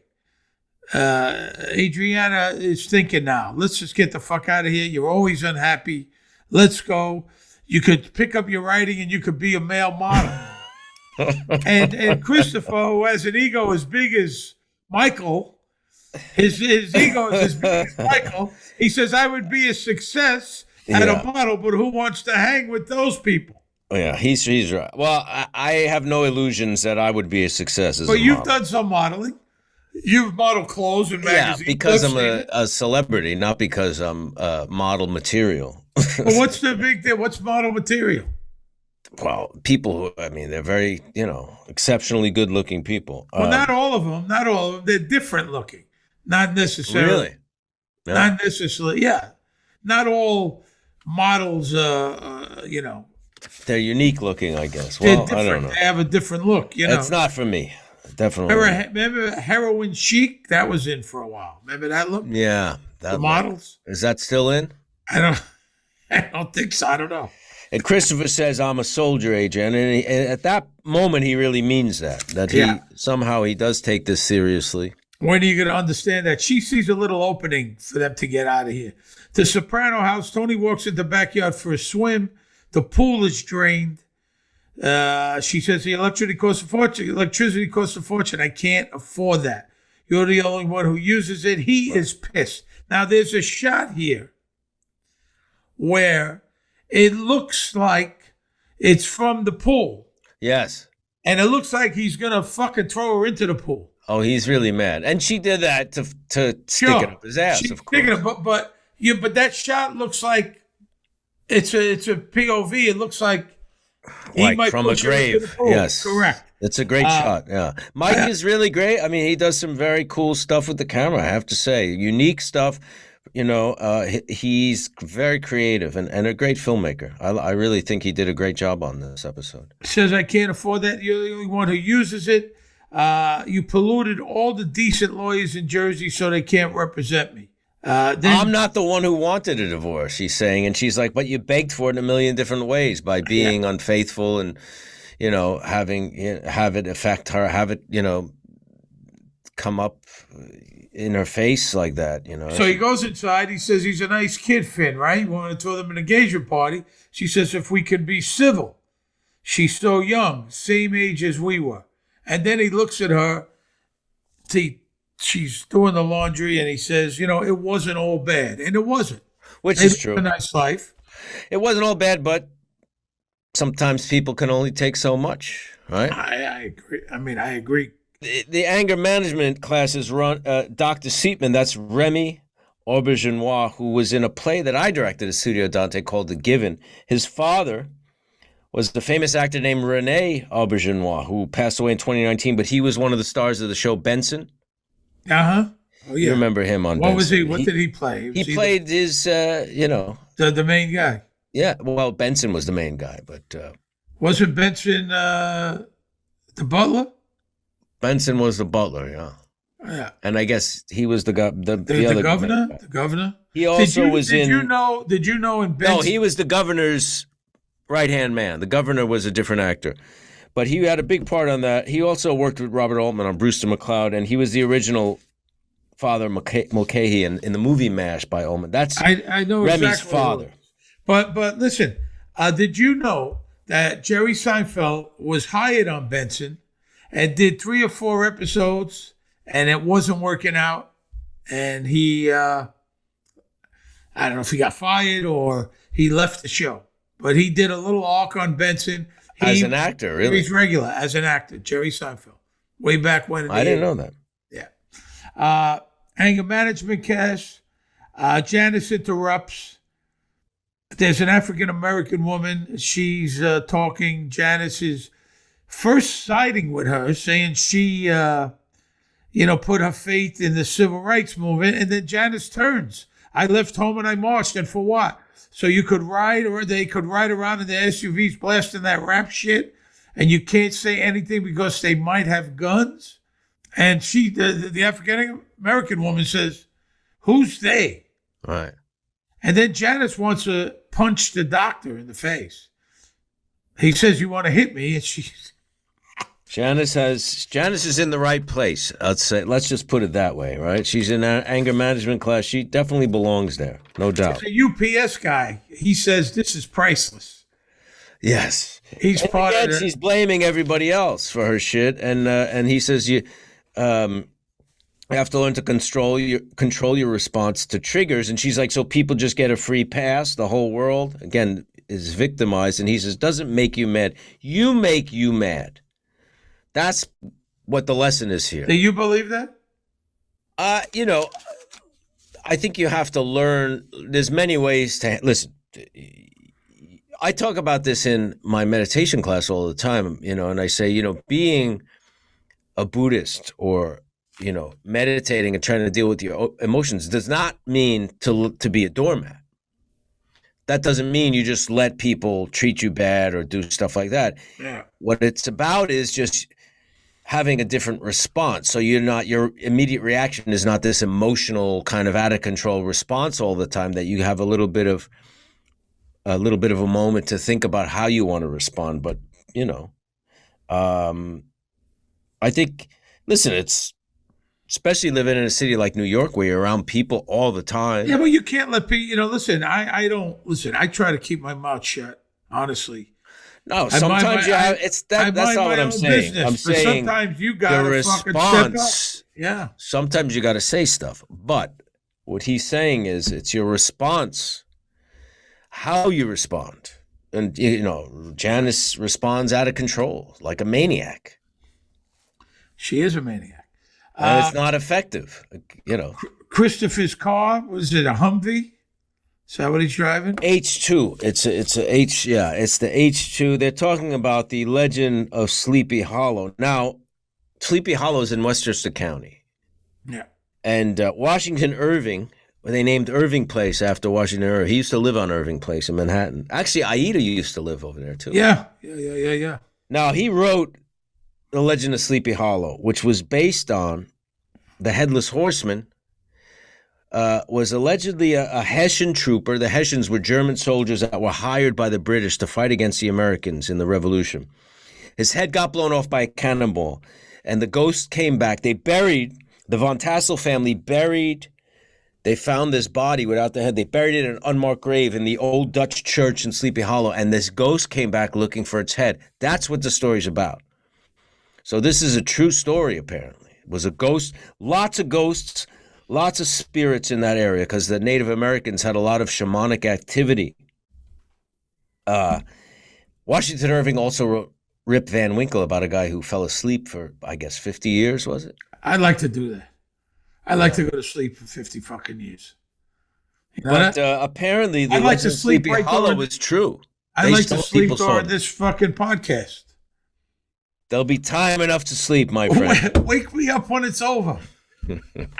Uncle Pat's farm, when you're 12, 13, it's like fucking heaven, right? Running around in the woods, driving that tractor. Christopher says he made me clear the brush by the fence with a fucking, what do you call it? Scythe. Scythe. One of them things. The curved, Yeah. like the Grim Yeah. Reaper. Says I had to do that. Tony Soprano also. Things changed though, you know, Pat's after Louise came back to live there. It wasn't just you and Pat and his great stories, you know. I guess Louise is Uncle Pat's daughter. Yeah. You know, if Chris tells him to take his foot down, this is a $55,000 vehicle. He's got an attitude. He also tells him that they used to call him Ichabod Crane. Who? Some very sorry people. I guess he took that very personally. Yeah. Melfi, depression is rage turned inward. Tell me about the You believe that? No, I don't know if I do. I'm pissed off a lot, but I'm not depressed. Because you don't turn it inwards. You turn it out on everybody else. All right. Well, there you go. There you fucking go. Maybe you need to do that. You got to let it out. I let it out, believe me. Gotta let it out. I'm not depressed. Well, the thing is, it's bad for business. Clouds your judgment. He brings up John Gotti. He had a bad temper, and that wasn't good for business. The old timers, the old wise guys, they never got mad. They would just smile and nod and then get revenge in very sneaky ways. Revenge is like serving cold cuts. She corrects him and says, no, revenge is a dish best served cold. Meaning, he says, do you agree with that? Revenge is better when it's like some time passes? well, you know, I don't take revenge. I told you. There's two ways I could kill someone. Self-defense or, you know, if they hurt someone that I loved. Then I Right. could. But that's defense. I mean, revenge. Somebody slights you. Yeah, I don't play that. Oh, I'm going to get him. Oh, I'll wait a month and get back at him. I don't do that. Not No. anymore. Not many, many, many years. I don't do that. You know, I really don't. Because if it'll really drive you crazy if you don't let go of that shit. Yeah, so who suffers more, right? You know what I mean? You really got to let that shit go. You don't want to carry that poison in you. No. I admit it's not good for me, all this fucking agitation. I mean, coming from a guy who wants to make a video after he dies where he, you know, gets revenge on everybody who's slighted At him the in, end, in the least manner. At the end, they're going to fucking hear from me. And I do agree with him here because it's all bullshit. I've said that from the beginning of this podcast. I did. I agree. I heard you saying that. I mean, when he said it, I said, that's Steve. Bullshit, You know, the level of bullshit. Technologically, things are supposed to get better, and they just make things worse. Do you know it's driving me crazy? I cannot. That's why I have the flip phone. I cannot deal with all this fucking nonsense. Going into a store, you can't pay. They don't take cash. You know what I mean? You go to the restaurants now. You have to. They have the time code. You got to do it with your phone. If they don't have a menu. They don't have a menu. I can't eat there. So Yeah. I don't understand this bullshit. And I just got the internet bumped up for this bullshit. The cameras are out. The alarm is a problem. Every fucking thing leads to the next thing. You see, I'm getting more annoyed. So you go drives me back crazy. to the old days when you didn't even have an answering machine, just a phone. Listen. I'd go back in a minute to that. My life was much simpler then. Better? I think it was much better. Really, Quality of life. I honestly think that. I'm not kidding you. Go to the store, buy something. I don't need to buy it online. I don't need to fucking press 1, press 2. You can't even talk to someone. No, you They can't. send you have a bill due from the hospital or the doctor. Okay, how the fuck do I even find that? You can't.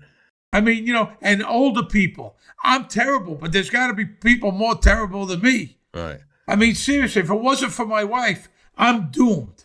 I'm fucking doomed. Helping you technologically with passwords she and handles logins. all of that. I'm doomed. Yeah. It's not easy. No, I hear you. Passwords. How do you remember the passwords? I got 80 fucking things, different passwords. It's horrendous. Just watch it on TV. I just want to watch a fucking TV show. I got to fucking hit this button, that button, 6 remotes.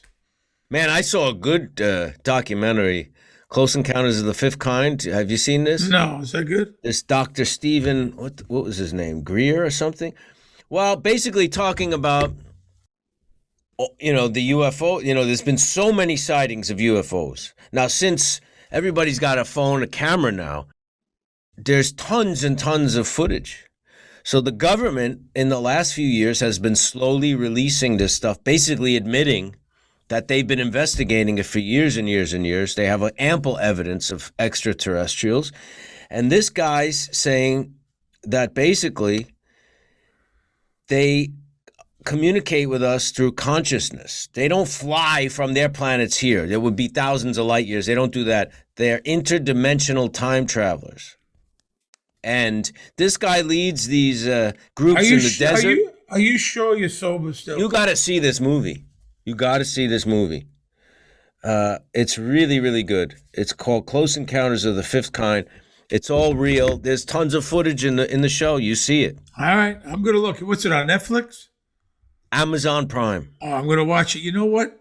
This is gonna change your life.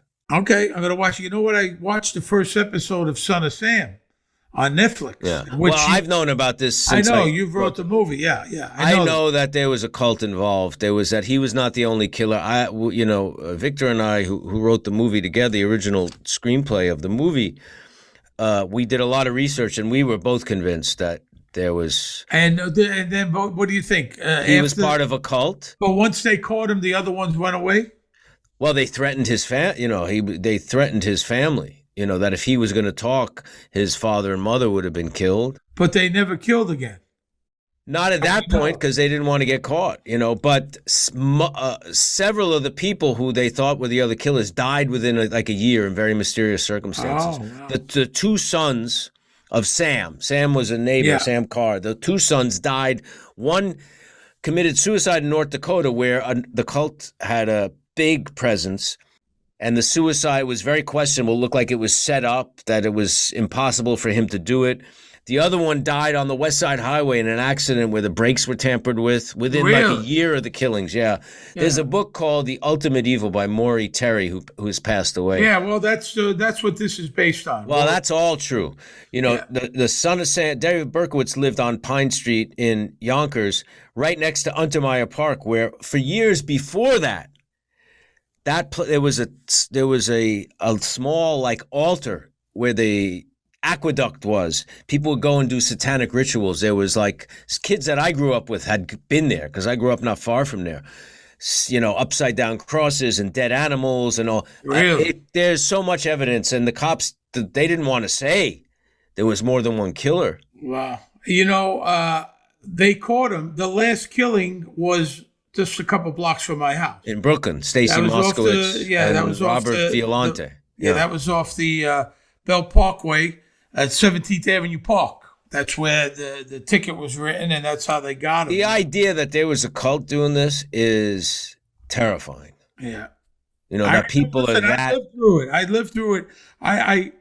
Nobody was going to the spots with their girls, parking the cars, everybody, that all stopped. He also admitted it at one point in prison, and then he backed it up. Then he backpedaled. Did you get to interview David? No, I wouldn't want to interview David Berkowitz. No. Uncle Pat Blundetto. He is played by the wonderful fella Frank Albanese. I loved Frank. Frank Albanese passed away in 2015. Was a wonderful guy. A great actor. Actually was in the original Godfather. He played one of Tatalia's assassins. He lived Also in Staten Godfather Island. 3, lived and died in Staten Island. Godfather 3, he was in Dead Presidents. I remember he said he raised a lot of kids. I forget how many. And I think, if I'm not mistaken, through a lot of it, he might have been a single parent. And I remember saying to him, how did you raise all these kids? He's like, instead of 1 pound of pasta, you put in 2 pounds or 3 pounds. I never forget he said it like that. Last time I saw him was at Jim's funeral. And he was the kind of guy you always, like Dominic, you always look forward to seeing. Great guy. And a really good as Uncle Pat. I love him. Oh, yeah. Yeah. Absolutely. Christopher, Tony B., Cousin Louise, they're eating dinner. That's Judy Del Judas as Cousin Louise. Has also been in Billions, Boardwalk Empire, Orange is the New Black, Law and Order. She does a good job here, too. For inner city kids like me, this was important. Tony B., inner city, you live next to the largest shopping mall in New Jersey. Louise goes inside. The guys could talk. We know where Chrissy buried the guy, but with Uncle Johnny's, which is Tony Soprano's dad, you got to help us out. The Johnson is what? How many years ago? 30 years ago, probably? Got to be at least. The Johnson brothers, yeah. You know, Uncle Pat, the woods at night. Tony B., Christopher start digging. Tony B. starts telling bad fat jokes. That's no joke. Our bodies are 86% water. His last blood test was 65% Zeppeli. He got the world by the balls. He acts like everything's a big fucking imposition. High in the sky, he joined the 82nd Airborne. Do you like Zeppelis? Oh, yeah. They got to be done right, though. Oh, you got to eat them as soon as they As soon as they come out of the pan. Yeah. Otherwise, they're no good. You can't. You like them with salt or with sugar? I like them with sugar. Absolutely. I like them with salt. Really? Yeah, savory. I like them with sugar, and when I did Action Bronson show, he had a guy there making them stuffed with ricotta. Oh, and the sugar. That's good. Ricotta stuffed Zeppeli. For people that don't know what a Zeppeli is, it's kind of like a funnel cake, only they're small little pillows like that. Pizza dough almost, Yeah, right? kind of. Yeah, Similar. And it's deep fried, and the white powdered sugar. Yeah. But so he's telling these bad jokes. He's saying, just him and his money. Christopher says he's being at the top. He's isolated himself. Yeah, just him and his money. So Tony B is resentful also. It's funny because they're saying it's a shame. He's a heart attack waiting to happen. And unfortunately, that's what Jim, it's not the first reference to that on the show. And then Jim, many years later, but he died. This was 2004. He died 9 years later of a heart attack. So it's kind of a little eerie there. Christopher says it's his first kill. The Czech guy, is that email? Email Kolar, Emil. He says he was a Czechoslovakian. It's the second time he had to move him. First, he was buried under the bridge, and they had to move him because they were going to be building there. And now he's moving him again, yeah. Benny, there was a ship from Italy with these containers of Vespa motor scooters. They were on the bridge. They got the security guard. They're chasing them. They got him down. I don't know nothing about fucking Vespas. And Benny, who picked up on our cocksucking Vespas and he beats him with a pipe or a stick? I mean, Benny cross the legs, takes care of business. Jesus Christ, and he admits it was Phil Leotardo and them, meaning Johnny Sack, stole the Vespas. Phil, probably Billy, and Johnny Sack. Christopher and Tony B. I think they're in. I think it's in like a barn or something. We were in smashing up the bones. Kind of a cool shot, very atmospheric, shadowy and dark, and it's lit really kind of creepy. And they bond here, Christopher and Tony B. Christopher saying thanks. He broke the ice with making the jokes, and now they kind of bonded. Thanks for doing this. Tony B says there's no truth about what New York's saying about me killing Joey Peeps. And he says, I know you might feel bad, resent about the casino, but I went away for a long time. I stood up for the family. I feel like I deserve it. And Christopher lies. He backs down. He says, oh, Benny's been complaining about it, which is a lie. The water, Tony B. Christopher dumped the remains in the water. I mean, what is that, a lake? Yeah, lake upstate New York. We shot the farm. It was a real farm up there in Red Hook, which is where Bard College is. It's about an hour and a half outside of the city. Where were you up there for a couple of days? We stayed up there in hotels there. It was about maybe 2 hours outside of the city. There's actually a really great Tibetan Buddhist center that I go to called KPL, Kunzeng Palchen Ling, that I go to. Up there? Red Hook, New York. Yeah, upstate, yeah. By the big back room, Tony, Carlo, Paulie, Silvio, Benny, and Terry arrive, where we saw Terry's got the nice not nasty in this scene. Really nice. The blue collar. Surprised you never wore one of them. Maybe you did and you don't realize. Maybe. I don't remember. We saw the guy down the pier. John has the Vespers. Tony, it's fucking payback. John's got it in his head. Somehow my cousin. Now, do you think everyone knows that Tony B did it? They're just not saying it. I think so. Well, Tony knows. I know Tony knows, but Silvio says Johnny should be out looking for the real killers. How would they know? I just think they probably surmised. They saw him with the limp. Tony says a whole fucking shipment of cheese coming in next month. The imported provolone, we could kiss that goodbye too. He slams the pool. We see rage again. The rage of Tony, yes. Provolone is my favorite cheese.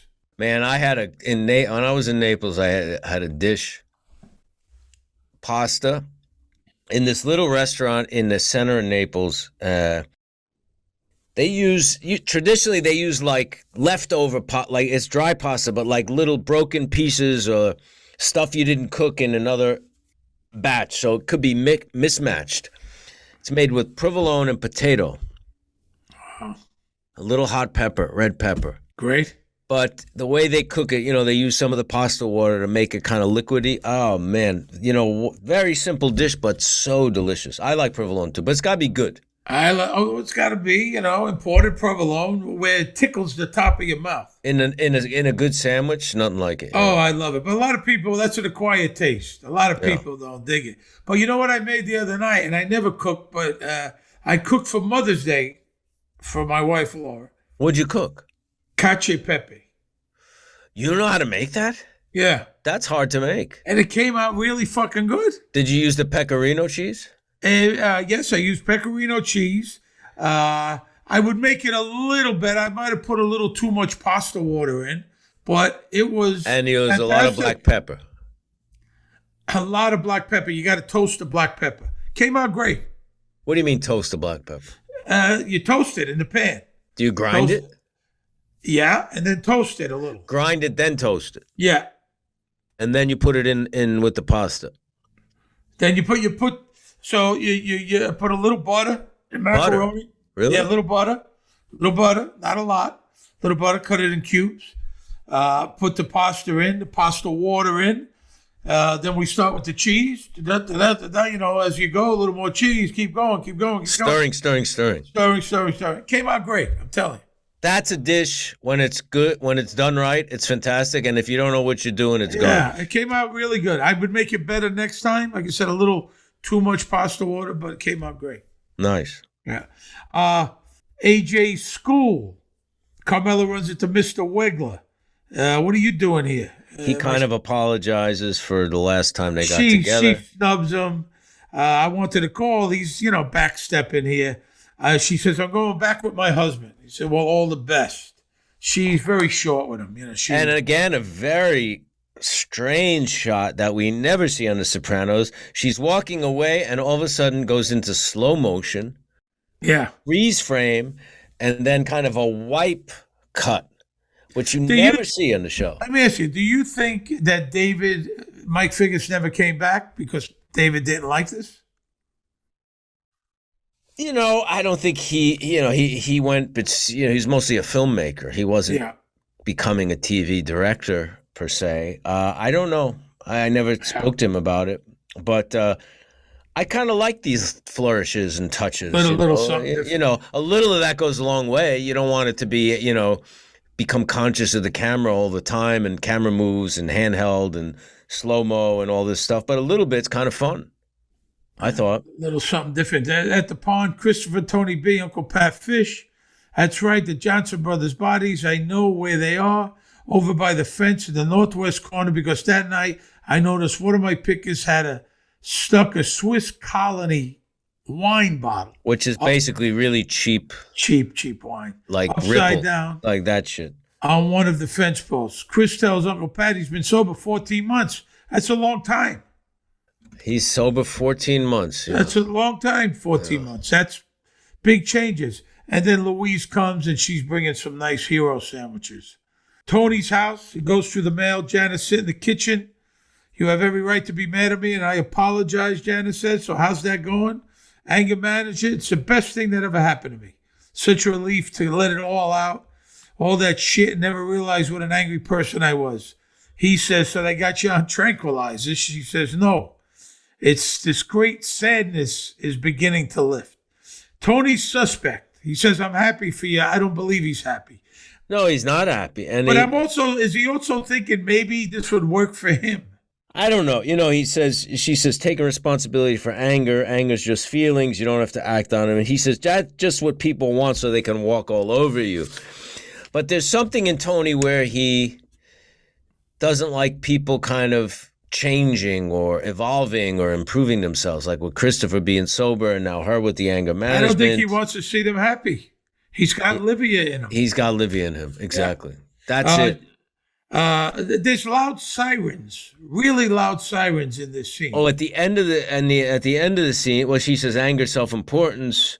We have problems with authority. I feel so much better. I'm happy for you. Slow push on him. Sirens and a dog. Yeah. Get louder and louder and louder. Again, another very interesting edit. I think this was a lot of Mike Figgis's touches. Yeah. Uncle Pat's house, Christopher. Pinochle. You play Pinochle? No. I play no card games, no board games. What do you mean, no card games? No card games. Never? No card games. I don't know how to play any card games. Why? Blackjack, I know how to play. I hosted a poker show called Face the Ace for NBC. They had to send guys up to my house. What about rummy? I don't know how to play rummy. Why? Because I don't fucking play cards. You lived in Brooklyn. You grew up in Brooklyn. I don't know how to play rummy. I've heard of it. You didn't gamble with your friends, play poker when you were a teenager and stuff? No, I don't play cards. I don't play board games. I'm Chess? not interested. I don't know how to play chess. I don't know. I barely know how to play checkers. Monopoly you never played as a kid? I played Monopoly as a kid. Oh, okay. There you go. So I don't you like did. board games. I played Monopoly. I don't know. I don't like board games. It's Why? very boring. I don't like charades. I don't like that stuff. Why? You're looking at me like I'm unusual. What? There's a million people. You seem so adamant about it. So adamantly against it. Yeah, I don't like it. Like I could see that. I could never people come over. They have game night. What about Trivial Pursuit? Yeah, that I used to do in the office. All right, okay. So and the couples come over, 4 couples, and they play the board games. That'll never happen. Never.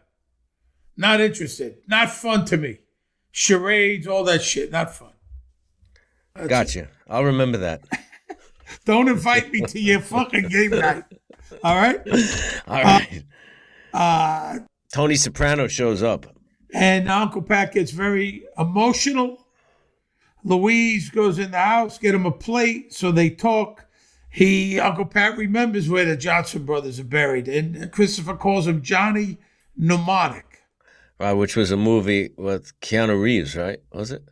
I have no idea what I think it was Keanu Reeves. It was a guy who has some kind of computer brain, I think, something like that. This is the life, Tony Soprano says, and Tony B says, yeah, we were just saying that, and then he checks his watch. They don't really think it's the life. It's like this. The thought of it is great. I've been there too, where I want this to be great, no one around, this and that, but, after a little bit, you get bored. Yeah. I can't, I say all the time, I want to sit on a rocking chair, but I don't know if I could do that. I'd like to. The thought of it is good, but can you do it? And then you're doing a podcast, railing against board games and stuff like that. There you go. Well, that's something I won't be doing in retirement, playing fucking board games. Or Parcheesi or whatever the fuck it is. The doc late at night, Tony B. Christopher dumped a body in the water. Restaurant. They go to I think it was a steakhouse. They're talking about hanging out, meeting college girls. Louise seems fat. Tony B tells the same joke he told about Tony Soprano. And Christopher laughs a lot because he knows, obviously, what he's talking about. This guy eats a Philly cheesesteak. The mayor of Philly calls out the National Guard. Christopher laughs hysterically. Tony B says he's drunk, which Christopher doesn't like. He's in recovery, Tony Soprano says, well, if he recovers his balls, give us a call and have fun with us. And Christopher does not. Well, listen, it's hard. You're trying to stay sober. You don't need your balls broke. You're not telling them not to drink. No, I mean, but Christopher's very sensitive about this stuff. You're not telling them not to drink. I mean, why? And then Tony said, why don't you have a fucking drink? You're driving everybody crazy. Order a fucking bullshot. What's a bullshot? Bullshot is beef, is like bouillon with vodka, Worcestershire, and like Tabasco, I think. Beef bouillon, I think it is. Have a drink. You're driving with your sweets and your key lime pie. Well, you were having dessert. You were eating dessert there. He's eating a lot of sugar because he's recovering. He's not taking drugs or alcohol, so he's eating a lot of sugar. And Tony resents people trying to better themselves, although he's been doing it through this whole series. That's what the series is about, him going to therapy, trying to, heal psychologically and evolve a little bit as a human being. But when he sees other people doing it, and, you encounter people like that in your life when you try to do stuff and, Well, there was a older comic, when I first started acting. And I got the role on The Sopranos, and I just was having he used to work for me in Vegas. He's passed away since. And I said, I'm going to start taking acting classes. I'm going to, you don't have to do that. What are you going to do that for? Because he wanted to see me fail. He was jealous. Right. He was that kind of bitter, jealous fucking comedian that, they have that in their bones, some of them. And I'm trying to get better, and he's going, just like you said, you don't want to, what are you doing that for? What are you going to go back and get a degree for? What are you going to do with that? That's what people do. They don't want to see you get ahead. Most people want to see you fucking fail. Most people in general, or most people Most people in general. I don't know. Like to see you fail. Why? Because they're jealous? Yeah. Because it reflects on them, and they're not following their dream. Fans, I'm not talking the people that listen to this show. They want to see us do well, obviously. Sure. But I'm talking people in your life, and you know it also. Even friends of yours, fellow actors of yours. I know one right off the top of my head. I won't say it. Well, actors, listen, it's a competitive business, and if you're doing well, that reflects on them that they feel they're not doing well, maybe, and they resent it. You're giving them a pass. I hear it in your voice. There's no giving them a pass. Well, giving who a pass? Of course, you're like trying to understand that it's a competitive business. Listen, if I don't get the fucking role, if I go in an audition or if I'm up for a role. But it is a competitive business. If I don't get it, I would love for you to get it. I want it. I'll fucking knock you out of the way to get it. But you're a big person. You're a big-hearted person. But I like you to get it. I would like another actor friend to get it. I have no problem. Of course, I want it first. But there's some people, if I'm not going to do it, I don't want nobody. You've never felt jealous of anyone? I have. I'm not saying I've never ever. What, someone else got a job that you wanted? Not really. I don't really. Yeah. I'm not jealous about that kind of stuff. It's a very, I mean, there's something that I went in. I'm a competitive guy. There's a lot of bitter people who want to see you. I think you're right. I think a lot of people do want to see you fail. They resent seeing you trying to. you know, and acting's a very competitive thing, so it's a different thing. What Tony's doing is like it reflects on him. So if Janice or Christopher tries to better themselves, it makes him feel like he's not doing enough, or makes him feel bad, right? Sure. And a lot of people are like that. I felt that when I started, studying Buddhism and stuff like that, and people thought it's a phase. You're gonna, it's just another thing. You're gonna go through that. This is 14, 15 years ago. It's become a very big part of my life in a lot of positive ways. I'm sure of that. And there's also a lot of people, when the show ended, Michael, and you've had shows that lasted a year. Some people were happy about that. I don't know anyone in jail, but just going like, "Oh, Mr. Big Shot, you're not such a big shot now, are you?" Yeah. Now I am doing this for sure. No one could say anything anymore. Doing this podcast. Who's a big shot now? You're a fucking Webby Award winner, motherfucker. Webby winner, that's right. There you go. We're at Pat's house. What I like though in here, I liked when Christopher says, "I'm sorry, I didn't realize I was being a jerk off." Yeah. I like that. I like that moment there. Chris is not doing anything wrong. He's just being in there breaking his balls. Chris says, "I could have called you Ichabod Crane, but I didn't."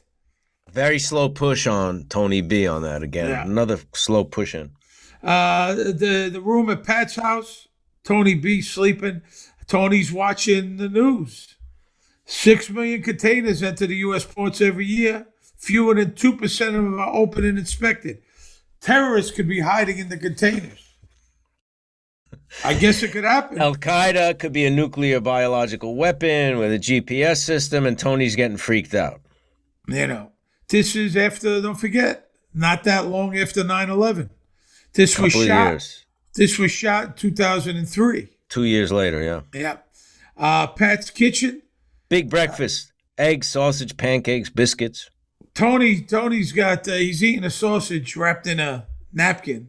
Just sausage in his hand. That was a gym thing, I'm sure. Yeah. Tony comes downstairs for breakfast. Tony Soprano's telling them about the terrorists. No one's listening. Nobody gives a shit. Uncle Pat's, where's my butter substitute? Louise doesn't care. Christopher's pissed off from last night. Tony B's cracking jokes. Nobody gives a shit. No, Uncle Pat says it's not my problem much longer. Meaning he's going to Florida, the nursing home. He don't give a fuck. No. Chris says he's leaving. Tony B and Tony Soprano going hunting. Christopher's in the car. And he starts crying. Now, is he crying? Why is he crying? I think he's crying because he feels disrespected, demeaned. He feels like even though he's, worked his way up in the mob, he doesn't command respect. There's old wounds that he felt as a kid being, reopened, betrayed by these guys. They start making angry. Fun. They make depression is rage turned inward. They're making fun of Christopher's nose. They call him Beak. Yeah, he feels that's probably what they did when he was a kid, and he feels like that again, like he's being bullied and powerless I think maybe and all it's that. A combination. It's that. It's also Tony B got the casino. I think it's a combination. Tony Soprano saying he should have a drink and all that shit. Yeah. Kind of feeling like alone in a way. Like this guy, these are supposed to be my family. These are supposed to be, the people I trust the most, I love the most, and they're being pricks and scumbags. So who does he really have? Yeah. Adriana. That's it. Tony and Tony B arrive. The crew's there. He brings bags of apples. Tony's telling him, "You hear that shit with the ports now? Custom agents are prepared for us, but anti-terrorism rise. They're doing nothing." He lies. He says, well, they caught an Al-Qaeda in a container, which is bullshit. He's just elaborating on it to make it seem more pressing. We're sitting ducks. And then Georgie opens his mouth and says the wrong thing. As he always does. How many times has he been beaten up? Ralphie hit him in the eye with the lock, The lock? Tony hit him with the phone? Yeah, did Tony hit him with the Billy Big Mouth Bass? The bass. Yeah, he's gotten beat up a lot of times. Yeah, that was kind of the thing. Yeah. Beat up Georgie, the bartender. Now he beats him up with the cash register. But Georgie also doesn't know when to keep quiet. You know, Tony's house. Paulie arrives. The dermatologist nurse, for when they took a little piece of Tony Soprano's head. The episode Irregular Around the Margins. She was in that episode. Yeah. She's in there. Paulie arrives and just come from the hospital. He said you'd want to know. It looks like he might have permanent heel loss. Right. Tony thinks money fixes everything. Pulls out a stack of cash. All right, get him the best. The best one. Best one. He's quitting the Bing, and he told Sil, I'd appreciate it if Tony doesn't come visit me. And Paulie says, that's why I don't talk politics. But, Georgie is right. Yeah. Soprano kitchen. Rosalie, Carmela talk. Well, are you going to go back with Tony? No. Then why'd you say it? I don't know. It just came out. She said it to kind of stick it to him. Wengler. Yeah. Bobby's house. Tony arrives. Janice, this is a great scene. Janice makes food in the kitchen. I remember when we did this. It was very good. Janice makes food in the kitchen. Sophia goes to the fridge. She gives a Hawaiian punch. She's very calm, Janice. Before dinner. Very calm. Tony remarks, Mahatma Gandhi over here. The telemarketer calls, Janice being nice, saying we don't need it. And Tony's like, just hang up on him. And then we go into the dining room. Good eggplant. And Tony's they're having a nice, normal dinner conversation, a nice family. And that's not good for Tony. He doesn't like it. Bobby Jr.'s talking. Do you think part of it's that Tony is resentful that they're together and with the kids, and he doesn't have that anymore? He's living alone at this point. His marriage is over, or at least at this moment. I think he just doesn't. He really doesn't want to see Janice ever happy, and he has that Livia thing. The splitter. He's a splitter. Tearing people down. And they talk about Harpo's song there. Where's Harpo eating his Sunday dinner? Which is a real stab, Yeah. The kids don't know that she even has a son. You named him after Phoebe Snow, the song Harpo's song. It's actually Harpo's Blues. He made a mistake. And then, there's a push in. I grew up without what is he saying? How do you say in French? I grew up without a mother, Sacre Bleu. Because he's in Montreal. Mean. And his father was a Cirque du Soleil performer, right? Yeah. Mean. She comes at him with a fork. Come on. He's poking her.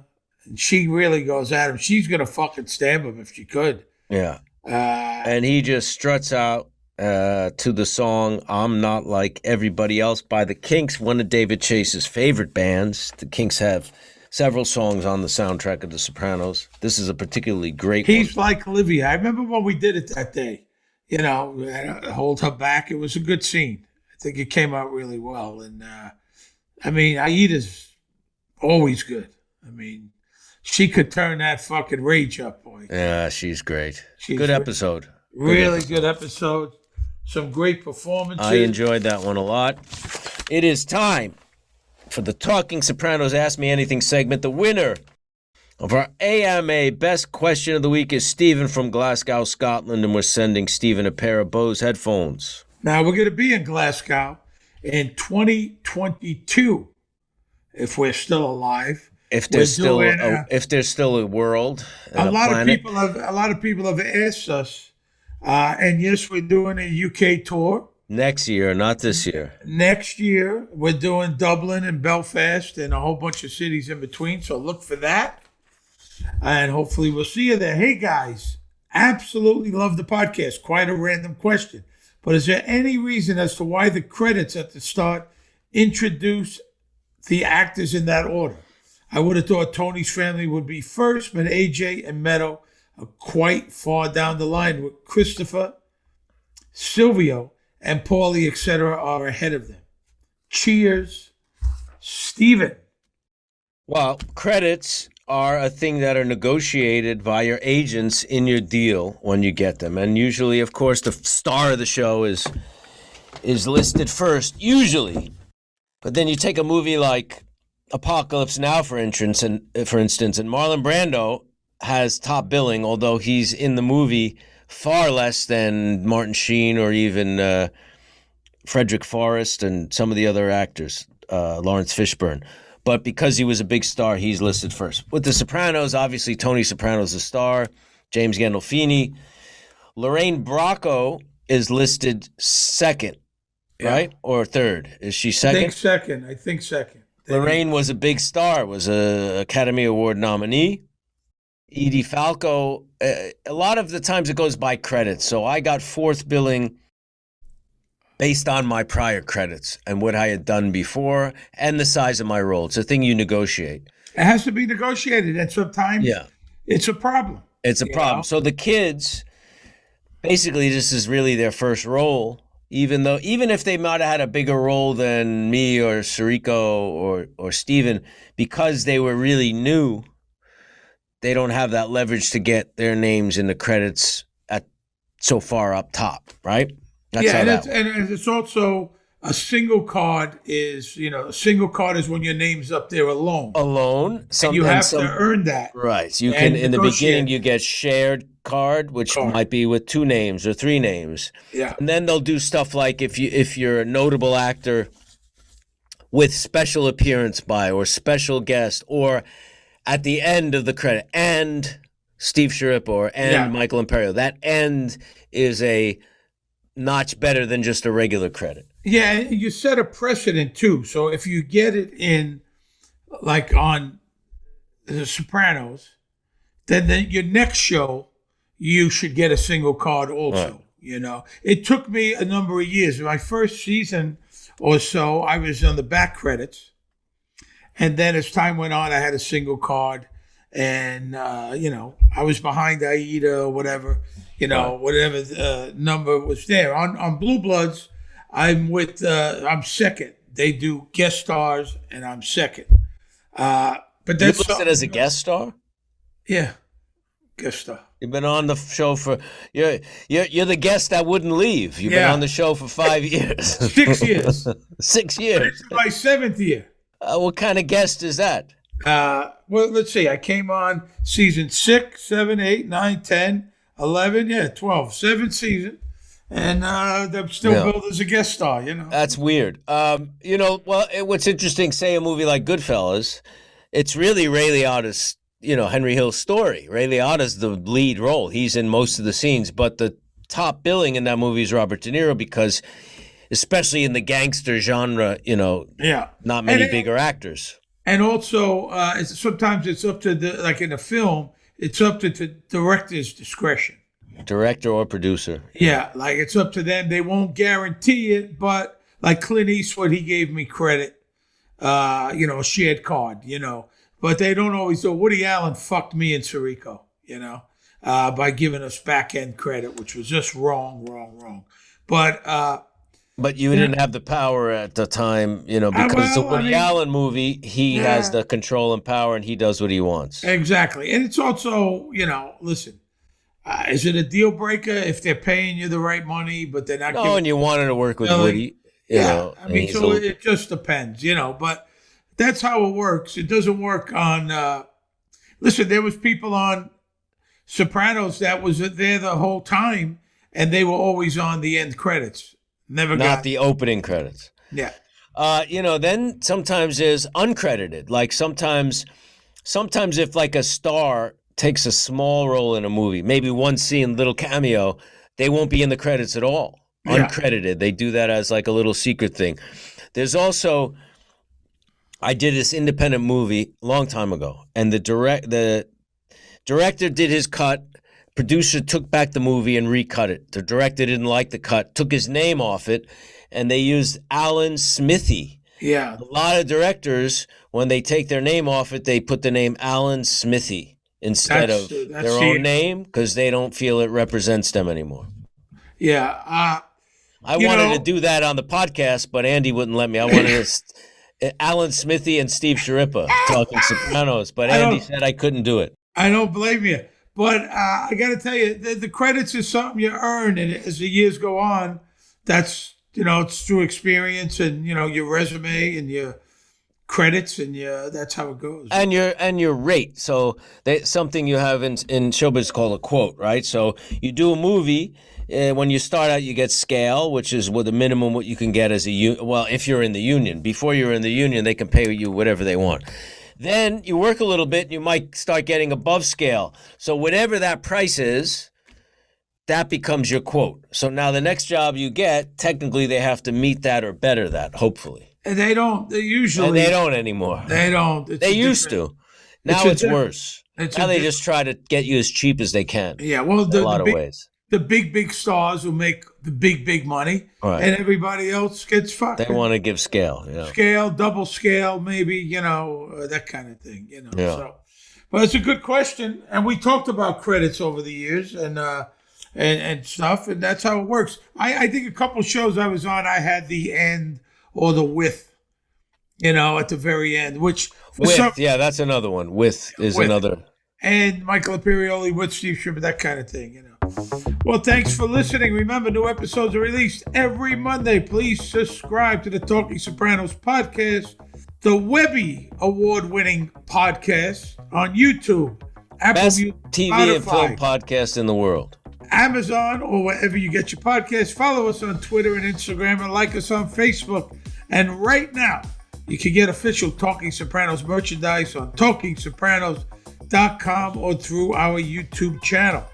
Our executive producer is Jeff Sussman. Our producer is Andy Verderam. Our music was composed and performed by Elijah Amerton. You can hear more of Elijah's music and the band Zopa, which Elijah and I playing together, by clicking the links at TalkingSopranos.com. We have our vinyl, 12-inch vinyl record. You can get it through the links at our website, TalkingSopranos.com. Production crew includes Ty Verderam and Sierra Schirripa. We record Talking Sopranos at NYC Podcasting in the lovely Lower East Side of New York City. It is New York's premier podcasting studio. Talking Sopranos is a Pod Jams production.